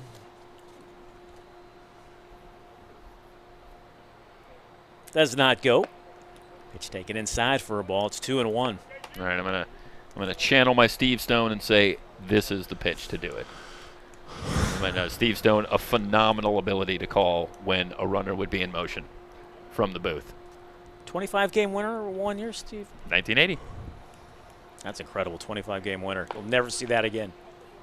I have a question, a trivia question related to that. 2-1, runner does not go. Pitch is low and in the dirt. Nice block by Kirtley. I like the so little bit of inflection of surprise in your voice that I was not right on my call on 3-1. Appreciate that, buddy. So Jeff said he would go. That's got to be right. 3-1. Foul tipped. Run the count full. So I'm pretty sure he's going to be going on a full count pitch with 2 outs. I'm going to amend my answer for this one, but obviously maybe Charlie Reynoso at this point feeling with the 7-1 lead that not a time particularly where he needs to gamble or put runners in motion. Lights are now on here at San Manuel Stadium in downtown San Bernardino. It's a nice facility. Seats about 8,000. Home of the Inland Empire 66ers of San Bernardino, their official name. Built in 96? Yes, payoff pitch. Oh, Hit drive. well into center field. Going back, Pofic at the warning track makes the grab. Juan Garena gave it a ride, but it's just simply a long out to end the top of the 6th. No runs, 1 hit, no errors, 1 runner left aboard. Pirates 7, Bucs 1. We're back after this.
Hansen, Tostado, and then Spawn. 12, 13, and 1 in the batting order. Jeff, I don't think we'll 12, 13, and 1. Don't say that very often.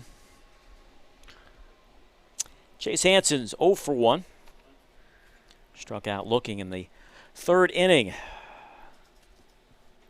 Bucs trailing at 7-1.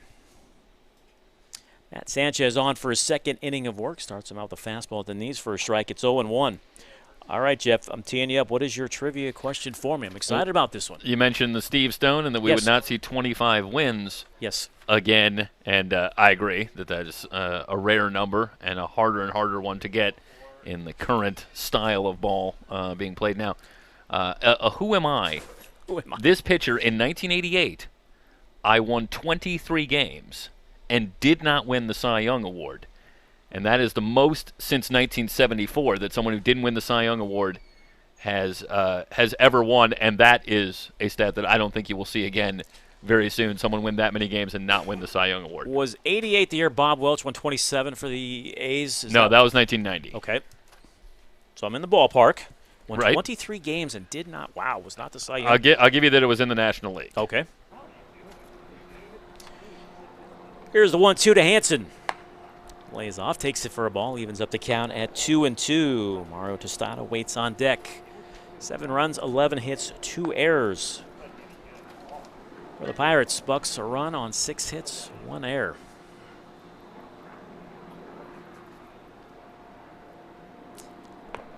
The 2-2 from Sanchez. Fouled away. 1988, I won 23 games.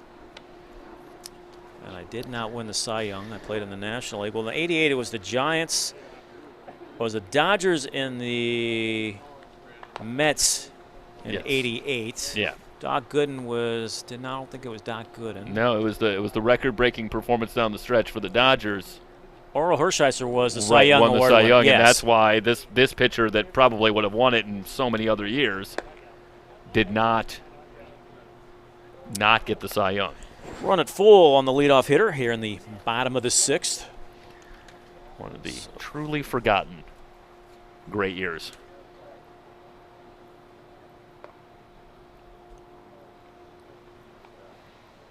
And the full count offering.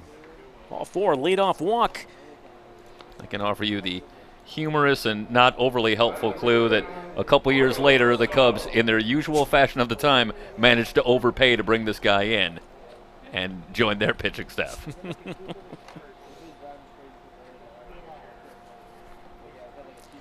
Tostado 0 for 1, fly to right. They'll hold the runner Hansen on over at first base. Tostado swings at the first pitch, lines it into right, but unfortunately lands it right at Connor. Yeah, good contact for Tostado. But Connor well positioned and the easy out. Top of the order now, and Harrison Spawn is 1 for 2. He is singled, scored the only run of the game for the Bucs. Fly to left. Jackson Lyon robbing him of extra bases. Yeah, Spahn had one of perhaps the only. Playing a little hit and run, except Spawn out in front of that pitch, fouls it away. Little surprise, Hansen's running down 7-1. Well, sure, I thought they were going to run in the top of the inning, and that didn't happen, and now they are running. Up is down, black is white. Just to finish the point very quickly, Spahn with a 4-hit game earlier in a victory against the Waves earlier in the tournament, and I don't know how many 4-hit games we've had in the tournament, but it's not been many. This is a bigger ballpark that plays more to doubles and triples, and Spahn is showing some power. He has not homered, but he has taken advantage of the alleyways here.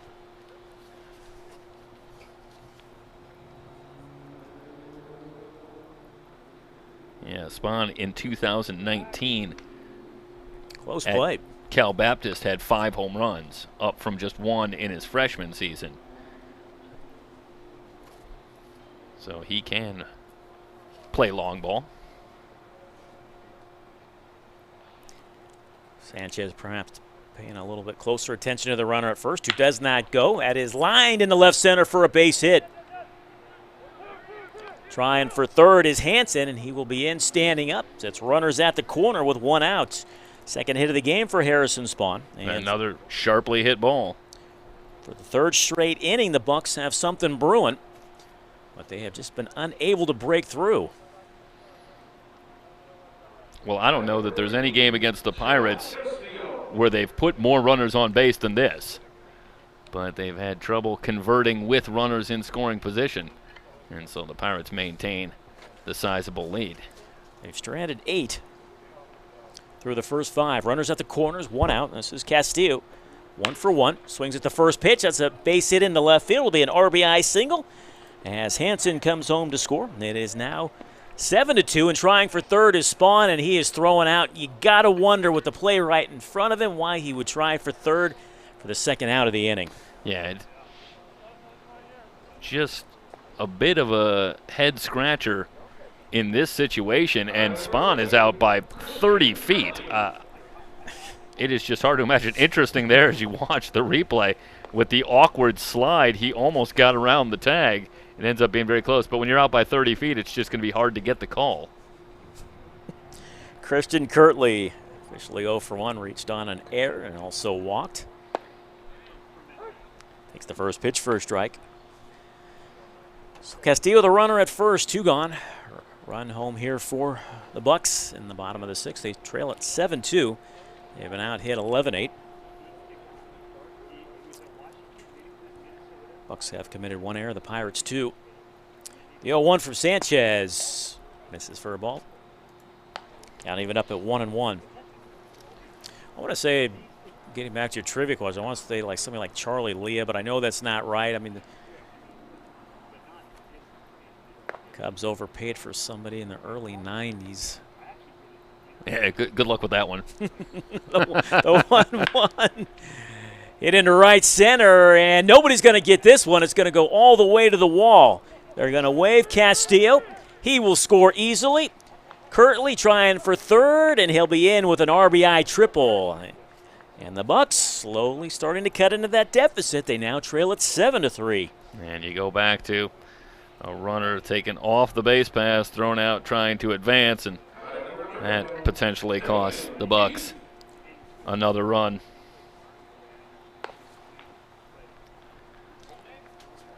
See if they can pick up a 2-out runner here at third and another run with Damon Keith at the plate. That was a big 2-out hit from Kirtley, who hit a rocket into right center. Keith has yet to put the ball in play. He is 0 for 2 with a couple of strikeouts. That gets past the catcher Burns. And coming home to score the fourth run is Kirtley. So now it is 7-4. Hard to tell here, but this looked like one that Burns maybe could handle.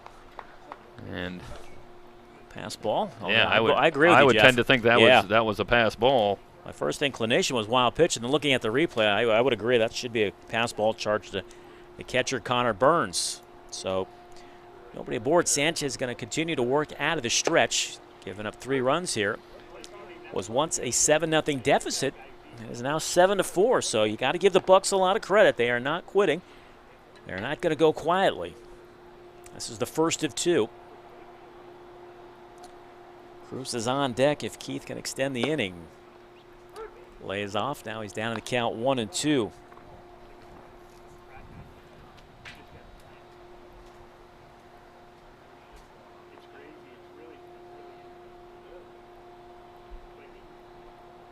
And the 1-2. Called strike 3. Keith for the third time down on strikes. That'll do it for the Bucs here in the 6th, but they do pick up 3 runs. They do it on 3 hits. There were no errors, nobody left aboard. Jeff's going to take you home.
Right-hander Gavin Kinney takes over on the mound for the Bucs, who trail it 7-4 as we head to the top of the 7th. He'll work to E.J. Andrews, Hayden Winters, and Caden Connor.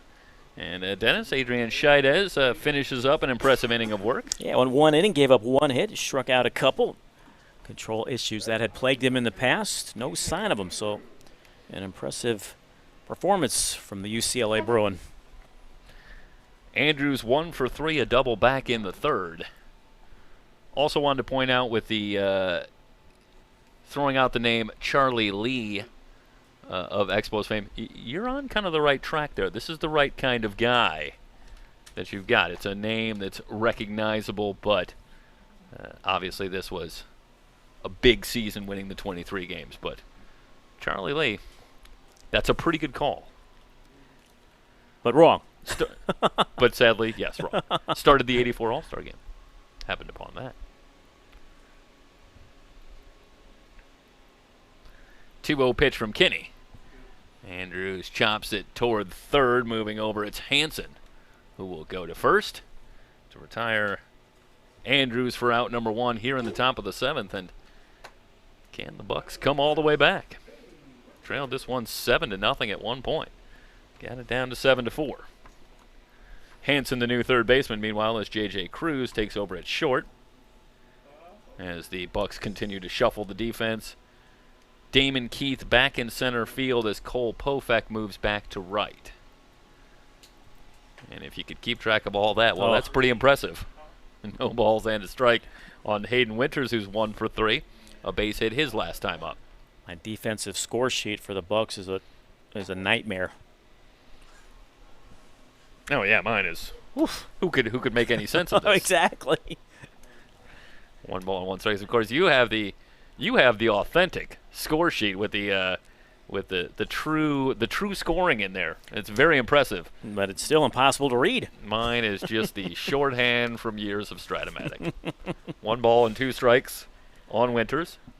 Who was was it Bruce Sutter who left the Cubs and went to the Braves, and they gave him $1 gazillion and he hardly pitched because he blew out his arm? Well, actually, Sutter went from the Cubs to the Cardinals and then to the Braves. That's right. Yes, that's right. Yeah, but I think you're on the right track there with the millions of dollars. And yeah, he pitched 1 season and he had, it's not nothing, but I think he had 60 or 70 innings, that kind of thing. But yeah, they needless to say, the Braves didn't get their money's worth out of that particular transaction. No. Jeff, you've stumped me. Who is the pitcher who won 23 games and did not win MVP? Yeah, it is the largely forgotten left-hander Danny Jackson for the Reds. Wow. Yeah, and just a monster season. And I think it's interesting just that the way it is now.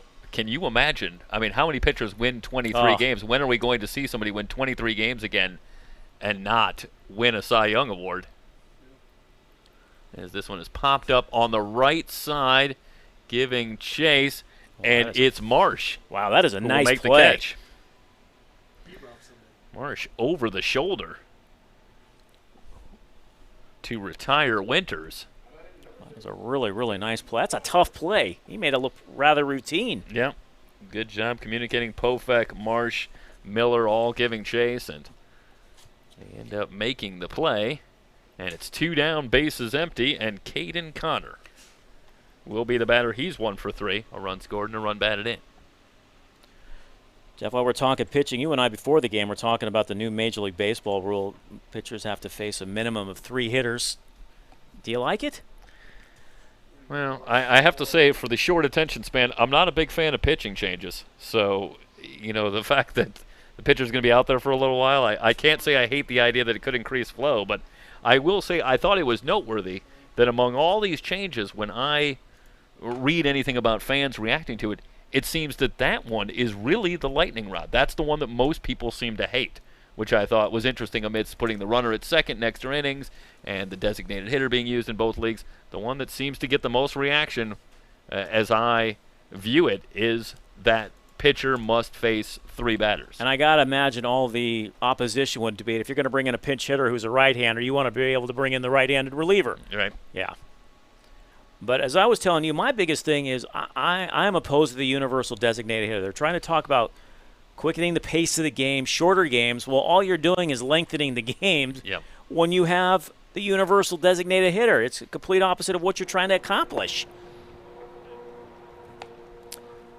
Are you suggesting that Major League Baseball is doing something that would leave you scratching your yes. head? Thank you. It was right out of my mouth. Another head scratcher. I think Mike Zepeda's stunned. He's got to lie down. Lifted into right center. It's Keith moving over, and he has it to retire the side. 3 up, 3 down for Kinney. 7th inning stretch from San Manuel Stadium in San Bernardino. The Pirates on top of the Bucs, 7-4. You are watching the Best of the West tournament here on SoCalCollegeSports.com, brought to you by Future Events Group.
Cruz, Rapetti, and Pofek due up in the bottom of the 7th for the Bucs against right-hander Matt Sanchez, who after giving up 3 runs in the 6th inning is back on the bump here for the 7th, trying to nurse what is now a 3-run lead for the Pirates.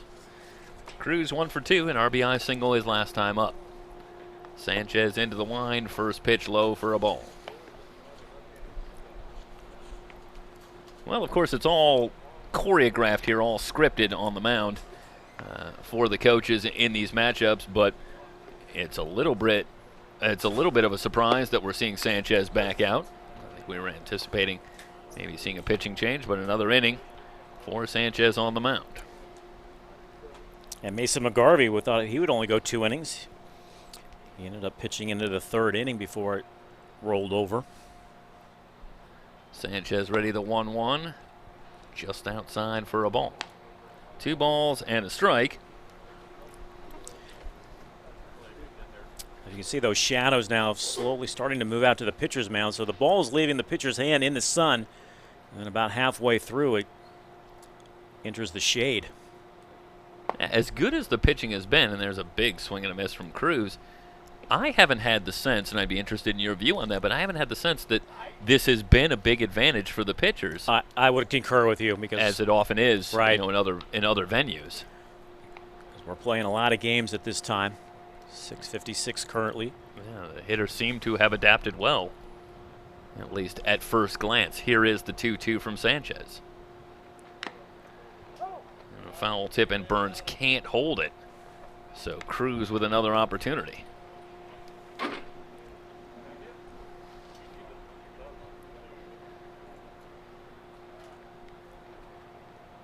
Bottom of the 7th, and a reminder, we will have a second game between these two teams, and I expect that will be forthcoming pretty quickly. After the conclusion of this one, we're a little bit behind schedule, so I think the two teams will get ready to go. On the ground on the right side, and Winters will go to Sanchez covering, and they just got him at first. That's a bang-bang play. Sanchez was a little late getting off the mound. Right in front of you. And we'll be right there, and boy, that is awfully close to the proverbial tie at first base. that in this case did not go to the runner. And Sanchez, perhaps by just an eyelash, enough for out number 1 here in the bottom of the 7th inning, and that'll bring up Rapetti. Back to the screen. 1 ball and no strikes. It'll be interesting to see, looking ahead, who some of the pitchers we might see for the Pirates in their next matchup. I think I can probably run through a few names. Sky high on the right side in foul territory, and it is out of play. But I think we'll see Andrew Reitmeyer perhaps in the game later. Maybe Hazelwood? Yeah, Everett Hazelwood, Julian. Brett Garcia, I think, will probably. Julian Aguiar had an impressive outing last weekend, coming on in relief as well. I was told hit 94-95 on the gun last week in relief of Tiedemann. Yeah, when you double header and you're still rattling off 4, 5, 6 names of guys you expect to see. And you have put together pretty deep pitching staff. 1 ball and 2 strikes to count on Rapetti, who's 0 for 1, walked and struck out. 1-2 from Sanchez, cold strike 3. And Rapetti down on strikes for out number 2 here in the bottom of the 7th inning. Sanchez, Jeff, looks like a different pitcher this inning. Well, Sanchez, a little more experience, a little more maturity on the mound, and I expect that he is going to be able to bounce back after a shaky inning. And he has done so, retiring Cruz and Rapetti. And that'll bring up Pofek, who's 0 for 2, grounded into a double play and flied out. First pitch swinging, this one a fair ball. Into the corner, Pofek around first. He will head to second and get there with a stand-up double. Just inside the line, past the diving Hayden Winters. And a 2-out base runner for the Bucs, and now they will look for what would be a massive 2-out hit here from Max Miller. We're going to have a pitching change. It looks like it will be it for Sanchez. I think that's Garcia's coming in. We'll come back and tell you about the new pitcher here from San Bernardino. It's the Best of the West tournament on SoCalCollegeSports.com, brought to you by Future Events Group.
Right-hander Brett Garcia takes over for the Pirates with 2 down and a runner at second here in the 7th inning after Sanchez goes 2 2/3 innings and leaves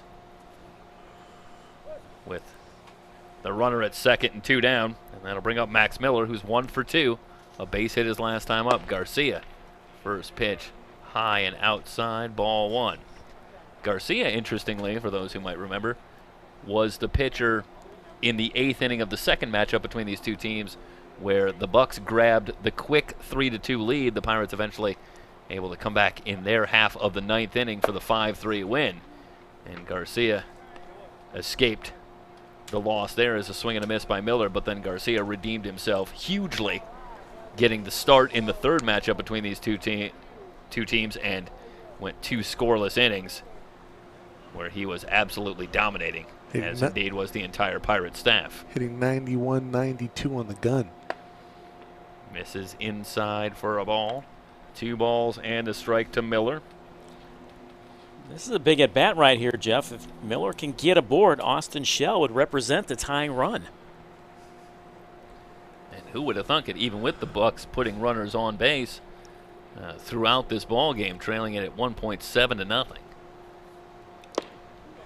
Good fastball in there for a strike, and it's been a steady diet of fastballs for Garcia to Miller since coming on. I'd like to know what that last fastball was clocked at. I'd like to know what the decibel level was at the popping of the glove. 2-2 pitch to Miller. Swung on and missed. Garcia comes on and fans Miller to retire the side. No runs, 1 hit, no errors, 1 left on base. Through 7 complete, the Pirates lead the Bucs 7-4 at the inaugural Best of the West tournament here on SoCalCollegeSports.com.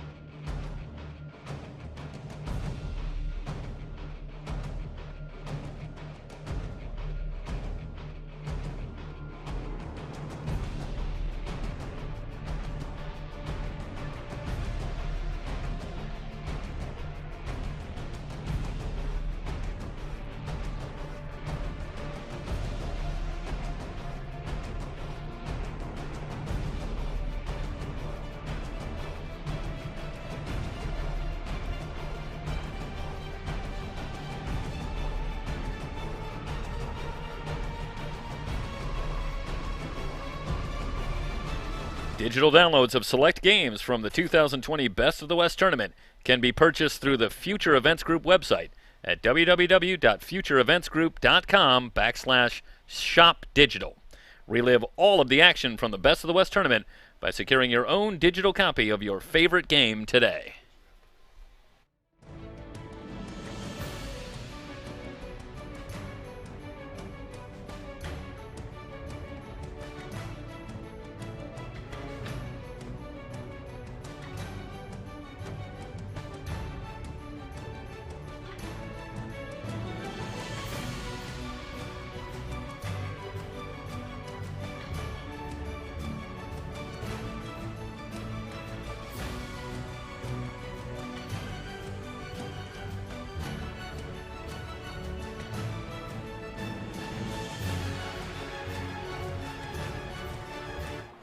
Burns, Sheck, and Autino due up against Gavin Kinney, who will work his 2nd inning for the Bucs. Pirates leading at 7-4, and there is Connor Burns set to head to Long Beach State. Moving forward, and he takes the fastball high for a ball. Burns 2 for 3 in the game. A couple of singles. Good curveball from Kinney in there for a strike. The count even up at a ball and a strike. Going to give you the trivia question that Dennis is currently chewing on right now, coming up. I thought I had it. We need it. We need a sizable break in the action because it's a bit lengthy. 2 balls and a strike on Burns. But this pitcher had 20 consecutive seasons with 100 or more strikeouts, and he never led the league in strikeouts. And the other clue about the pitcher is he had exactly one 20-win season in his career, which surprised me when you hear this name. I think I have another guess. 2 balls and 2 strikes. Trying to think of guys who played obviously had a long career. Called strike 3. Burns down on strikes. Kinney continues to impress. 4 up, 4 down since coming on. So 1 down. Here comes Sheck. He's 1 for 2 with a walk. And Kinney, there's the hook. This will take you back through the at-bat.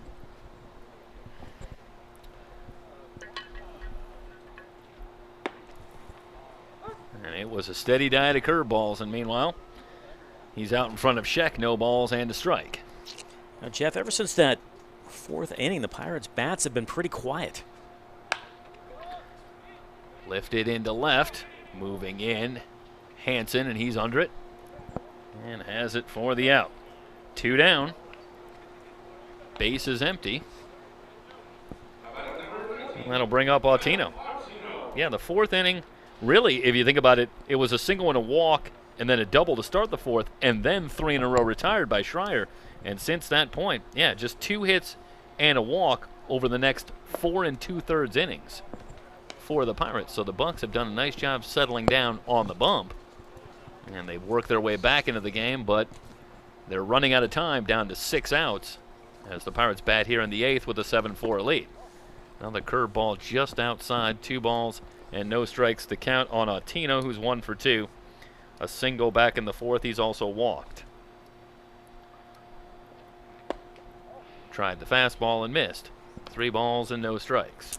Jeff, earlier this week I was watching PTI, and I think that Phil Niekro, it was in the 70s, had 41 decisions in one season. He was 21 and 20. Yeah. Oh, my goodness. Can you believe 21 and 20? Oh. Swung on and lifted deep to left. Hansen moving back on the track. And he has room and has it in front of the wall to retire Autino. 3 up, 3 down in the 8th for the Pirates. We're heading to the bottom of the 8th. Inland Valley on top of Orange County, 7-4. It's the Best of the West tournament from San Bernardino here on SoCalCollegeSports.com.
Brett Garcia will work the 8th inning for the Pirates with Shell, Marsh, and Hansen. 2 up for the Bucs, who still trail at 7-4.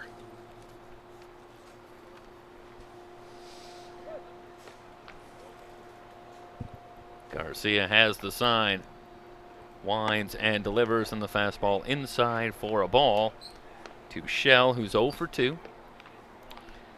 Fly to right and grounded into a fielder's choice. At the conclusion of this game, we will sign off from San Bernardino, but we will rejoin you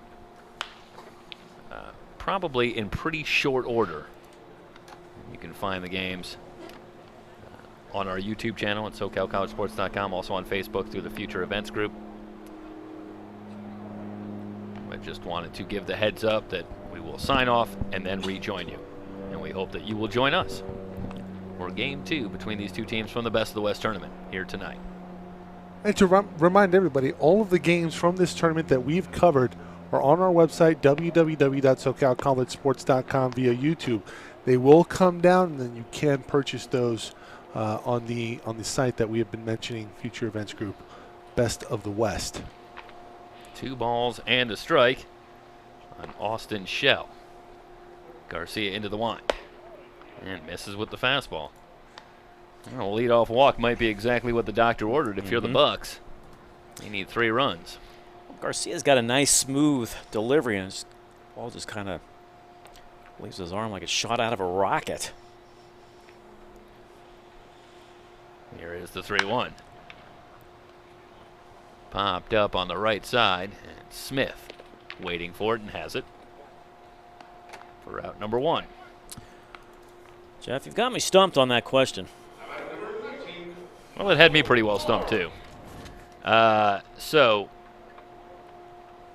this pitcher, well, I'll give you the hint that'll probably help you. That'll help you to get it. But did most of his best pitching as the leader of the Dodgers staff. Don Sutton? Yeah. Wow. And I was surprised that Don Sutton only won 20 games once? Yeah, that's. Oh my goodness. You noticed what surprised me too. I would have. Yeah, and then he had the stint with the Angels and the Brewers. Right. Brewers back yeah. in the American League, remember back? Yeah. Way back when. I believe he was on that 82 Brewers team that went to the World Series, swing and a miss. He was indeed. I think he and Vukovic might have been the then 2 pitchers on that team. Yeah, with Caldwell, I guess. Oh yeah, that's a good one. Yeah. And then I think he was on the Angels staff that when they went in '86. I want to say he might have still been there. Don Sutton, that's a great one.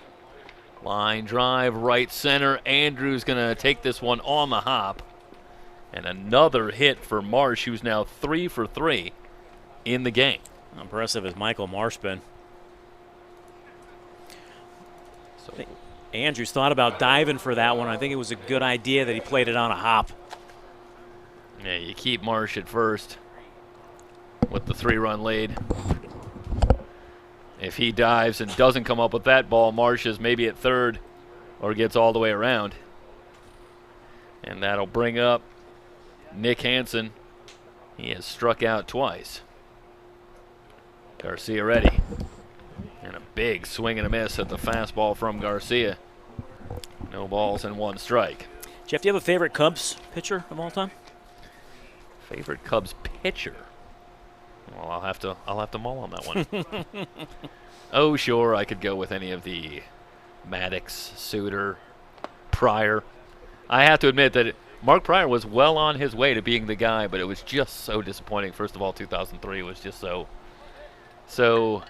gut-wrenching, but also the way that Pryor, it's the injury trouble, and he so quickly disappeared. It was very, very disappointing.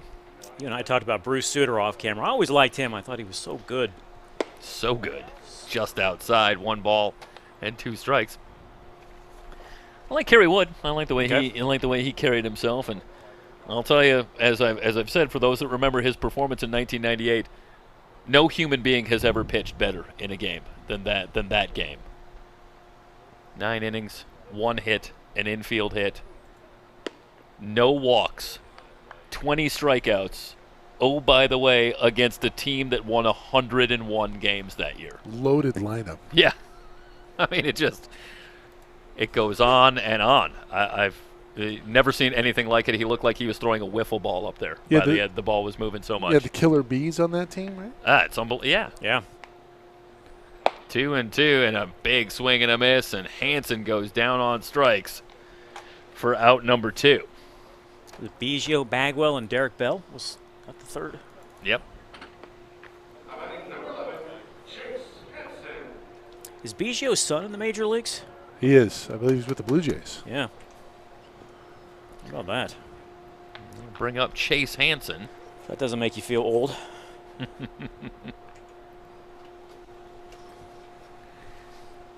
Clear memories of Rick Monday. That makes me feel old. Fastball high. I believe that was a day game, the Dodgers Expos, believe it or not. It absolutely was. Yep. 1 ball and no strikes. Day baseball in the playoffs. Does that make you feel old? That's an interesting, and I don't know the answer to this, but that's an interesting question, which is, when was, and I have a guess as to when I think it might have been, but when was the last day game in World Series history? Oof. I know when there was one. Well, I guess maybe, when did they stop doing that even on the weekends? Because I think that might have been a while. I remember they still might have played the occasional weekend World Series game during the day. I think the Tigers and Padres might have been the last year, and 84 might have been the last time. Well, that's what I know for a fact that one of the World Series games in 1983 was during the day. I didn't remember if one of the ones in 84 still was. I think it was, and I think that's when the Tigers won in 5 games. I remember watching on a Sunday afternoon. Gibson hit that home run. Yeah, I think you might be right. 1 ball and 2 strikes on Chase Hansen in the dirt.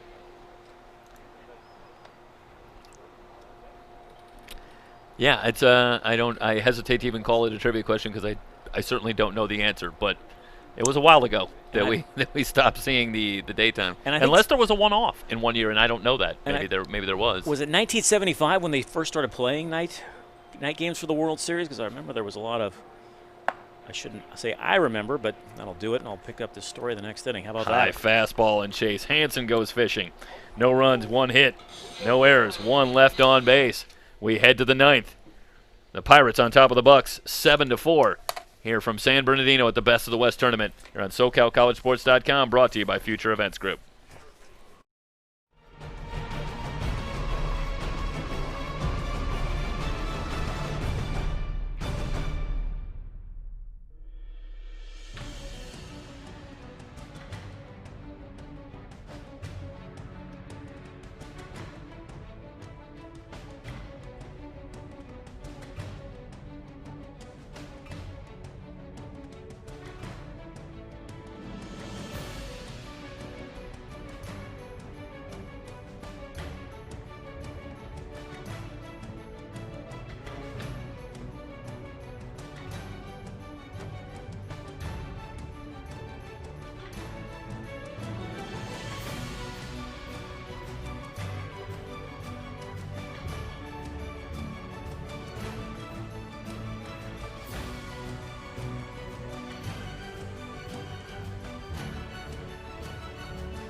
New pitcher Cameron Rapetti on for the Bucs to work the 9th against Jackson Lyon, Jordan Koo, and the top of the order DeAndre Smith after an impressive outing for Gavin Kinney on the mound, Dennis. Yeah, 2 innings, 6 up, 6 down, 1 strikeout. I'll tell you what, we got to give the Bucs bullpen a lot of credit. They have really been in charge since that 4th inning. Yeah, this is starting to mirror the first couple of meetings between these two teams where the Bucs hang around, but just can't seem to get over the top against the Pirates. 3 pitches, 3 strikes, and Lyon is gone to start the 9th.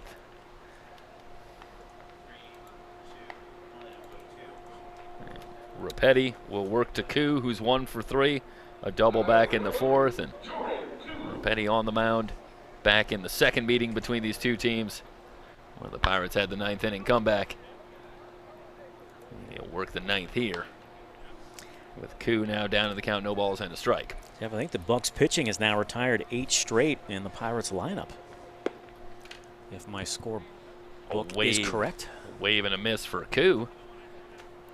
Way out in front is Rapetti, doing a nice job changing speeds, and indeed. Is your Stratomatics say the same? Yes, it does. And 8 in a row, 11 of the last 12 retired. And a swing and a miss, and Rapetti has fanned Lyon and Koo to start the ninth. Quickly 2 down, and that'll bring up DeAndre Smith, who's 1 for 2, a base hit and a walk, also has a sacrifice fly. A run scored and a run batted in.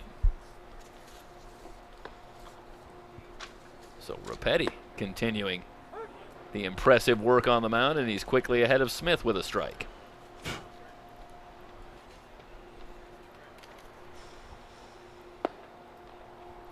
Tried the curveball and missed. Petty, there's a lawnmower out there, man. Not unlike the ones that came before him.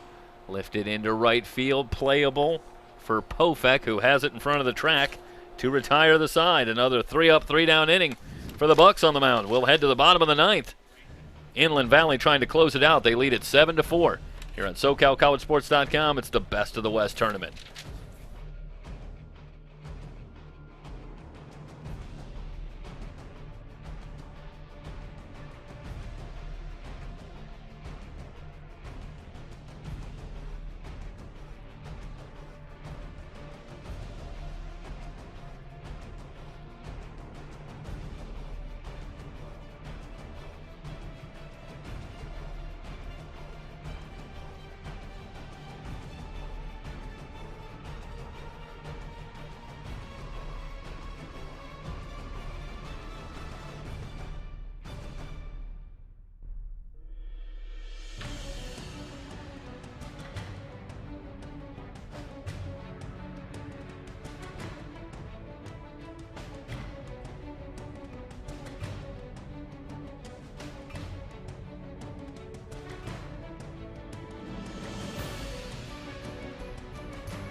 Tostado, Spahn, and Castillo due up for the Bucs in the last of the ninth, as Brett Garcia is back on the mound trying to finish it off. And I'm still trying to come up with my favorite Cub pitcher. Yeah. You got a favorite A's pitcher? Well, you continue to dance around. You're doing a good job of that. It's Dennis Eckersley. I think he was that 4-year span from 88 to 92. I would put that up against any reliever in the history of baseball. Wouldn't it be great if that was my favorite Cub pitcher of all time too? And we could just close it out right there. Say the Eck. Yeah, I'll go with you. He was he was unreal. Absolutely unreal. Leave it to the Cubs to trade away Eckersley or to lose Eckersley in the 87 season, only to sign Goose Gossage in 88, who had a pretty tough year as their closer, while Eckersley becomes the best closer of all time for the A's that same year. I didn't miss that.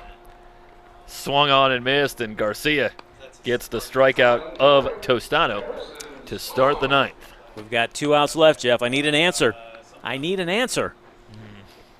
I'm obviously struggling with this one. Tap dancing aside, to come up with a favorite. It's tough. It should be.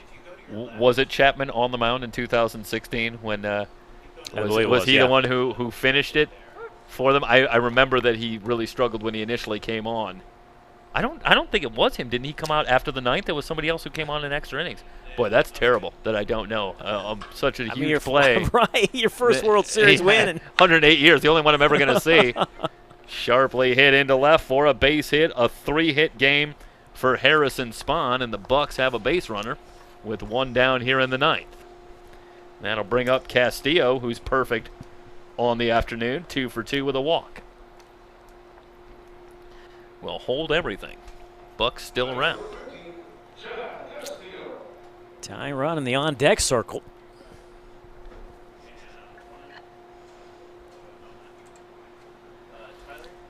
It's not like the Bucs have not had their opportunities in this game. And this is Garcia's game. No activity in the bullpen. They're going to stay with him. As this one fouled back to the screen by Castillo. It's not going to be easy. He's got Castillo's got a couple of hits. Kirtley, who hit the ball hard his last time up. Damon Keith due up after that for the Bucs. Trying to stay alive here in the bottom of the ninth. 0-1 pitch, line drive, fair ball. This is going to be off the wall down the left field line, and the runners will end up at second and third as Castillo also with 3 hits. Watch this one, placed perfectly, no chance for Koo at third.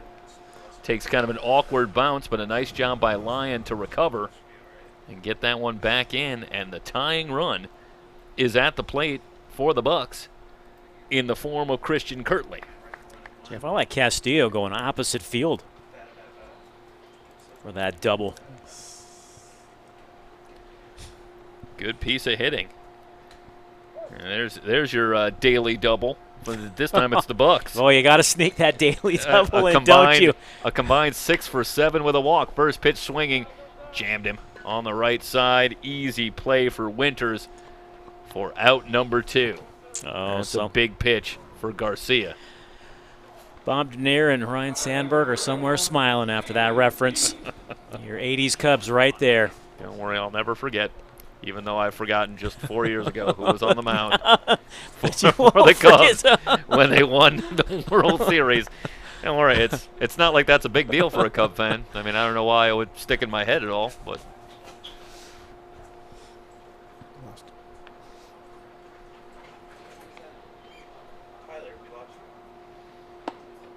Fastball high for ball 1, and Keith has had a struggle at the plate. 0 for 3, struck out 3 times, but he's got a big chance here to keep the Bucs alive.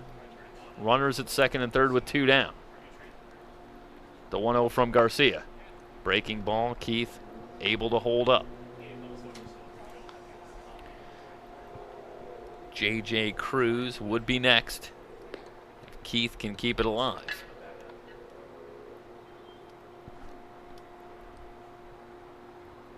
Garcia from the belt.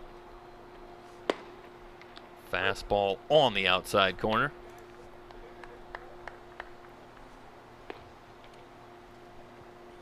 And I don't think Keith loved the call, but Burns does a nice job framing, and Garcia gets the strike. Here's the 2-1. That's in there for a strike. That was a tough spot for Damon Keith. This has been a tough afternoon. 3 strikeouts, and now he's got 2 strikes on him, and he's got to bear down here and see if he can keep the Bucs alive. 2-2 pitch. Outside a ball. Well, first base is open, but if you put him on, he represents the tying run, and then J.J. Cruz.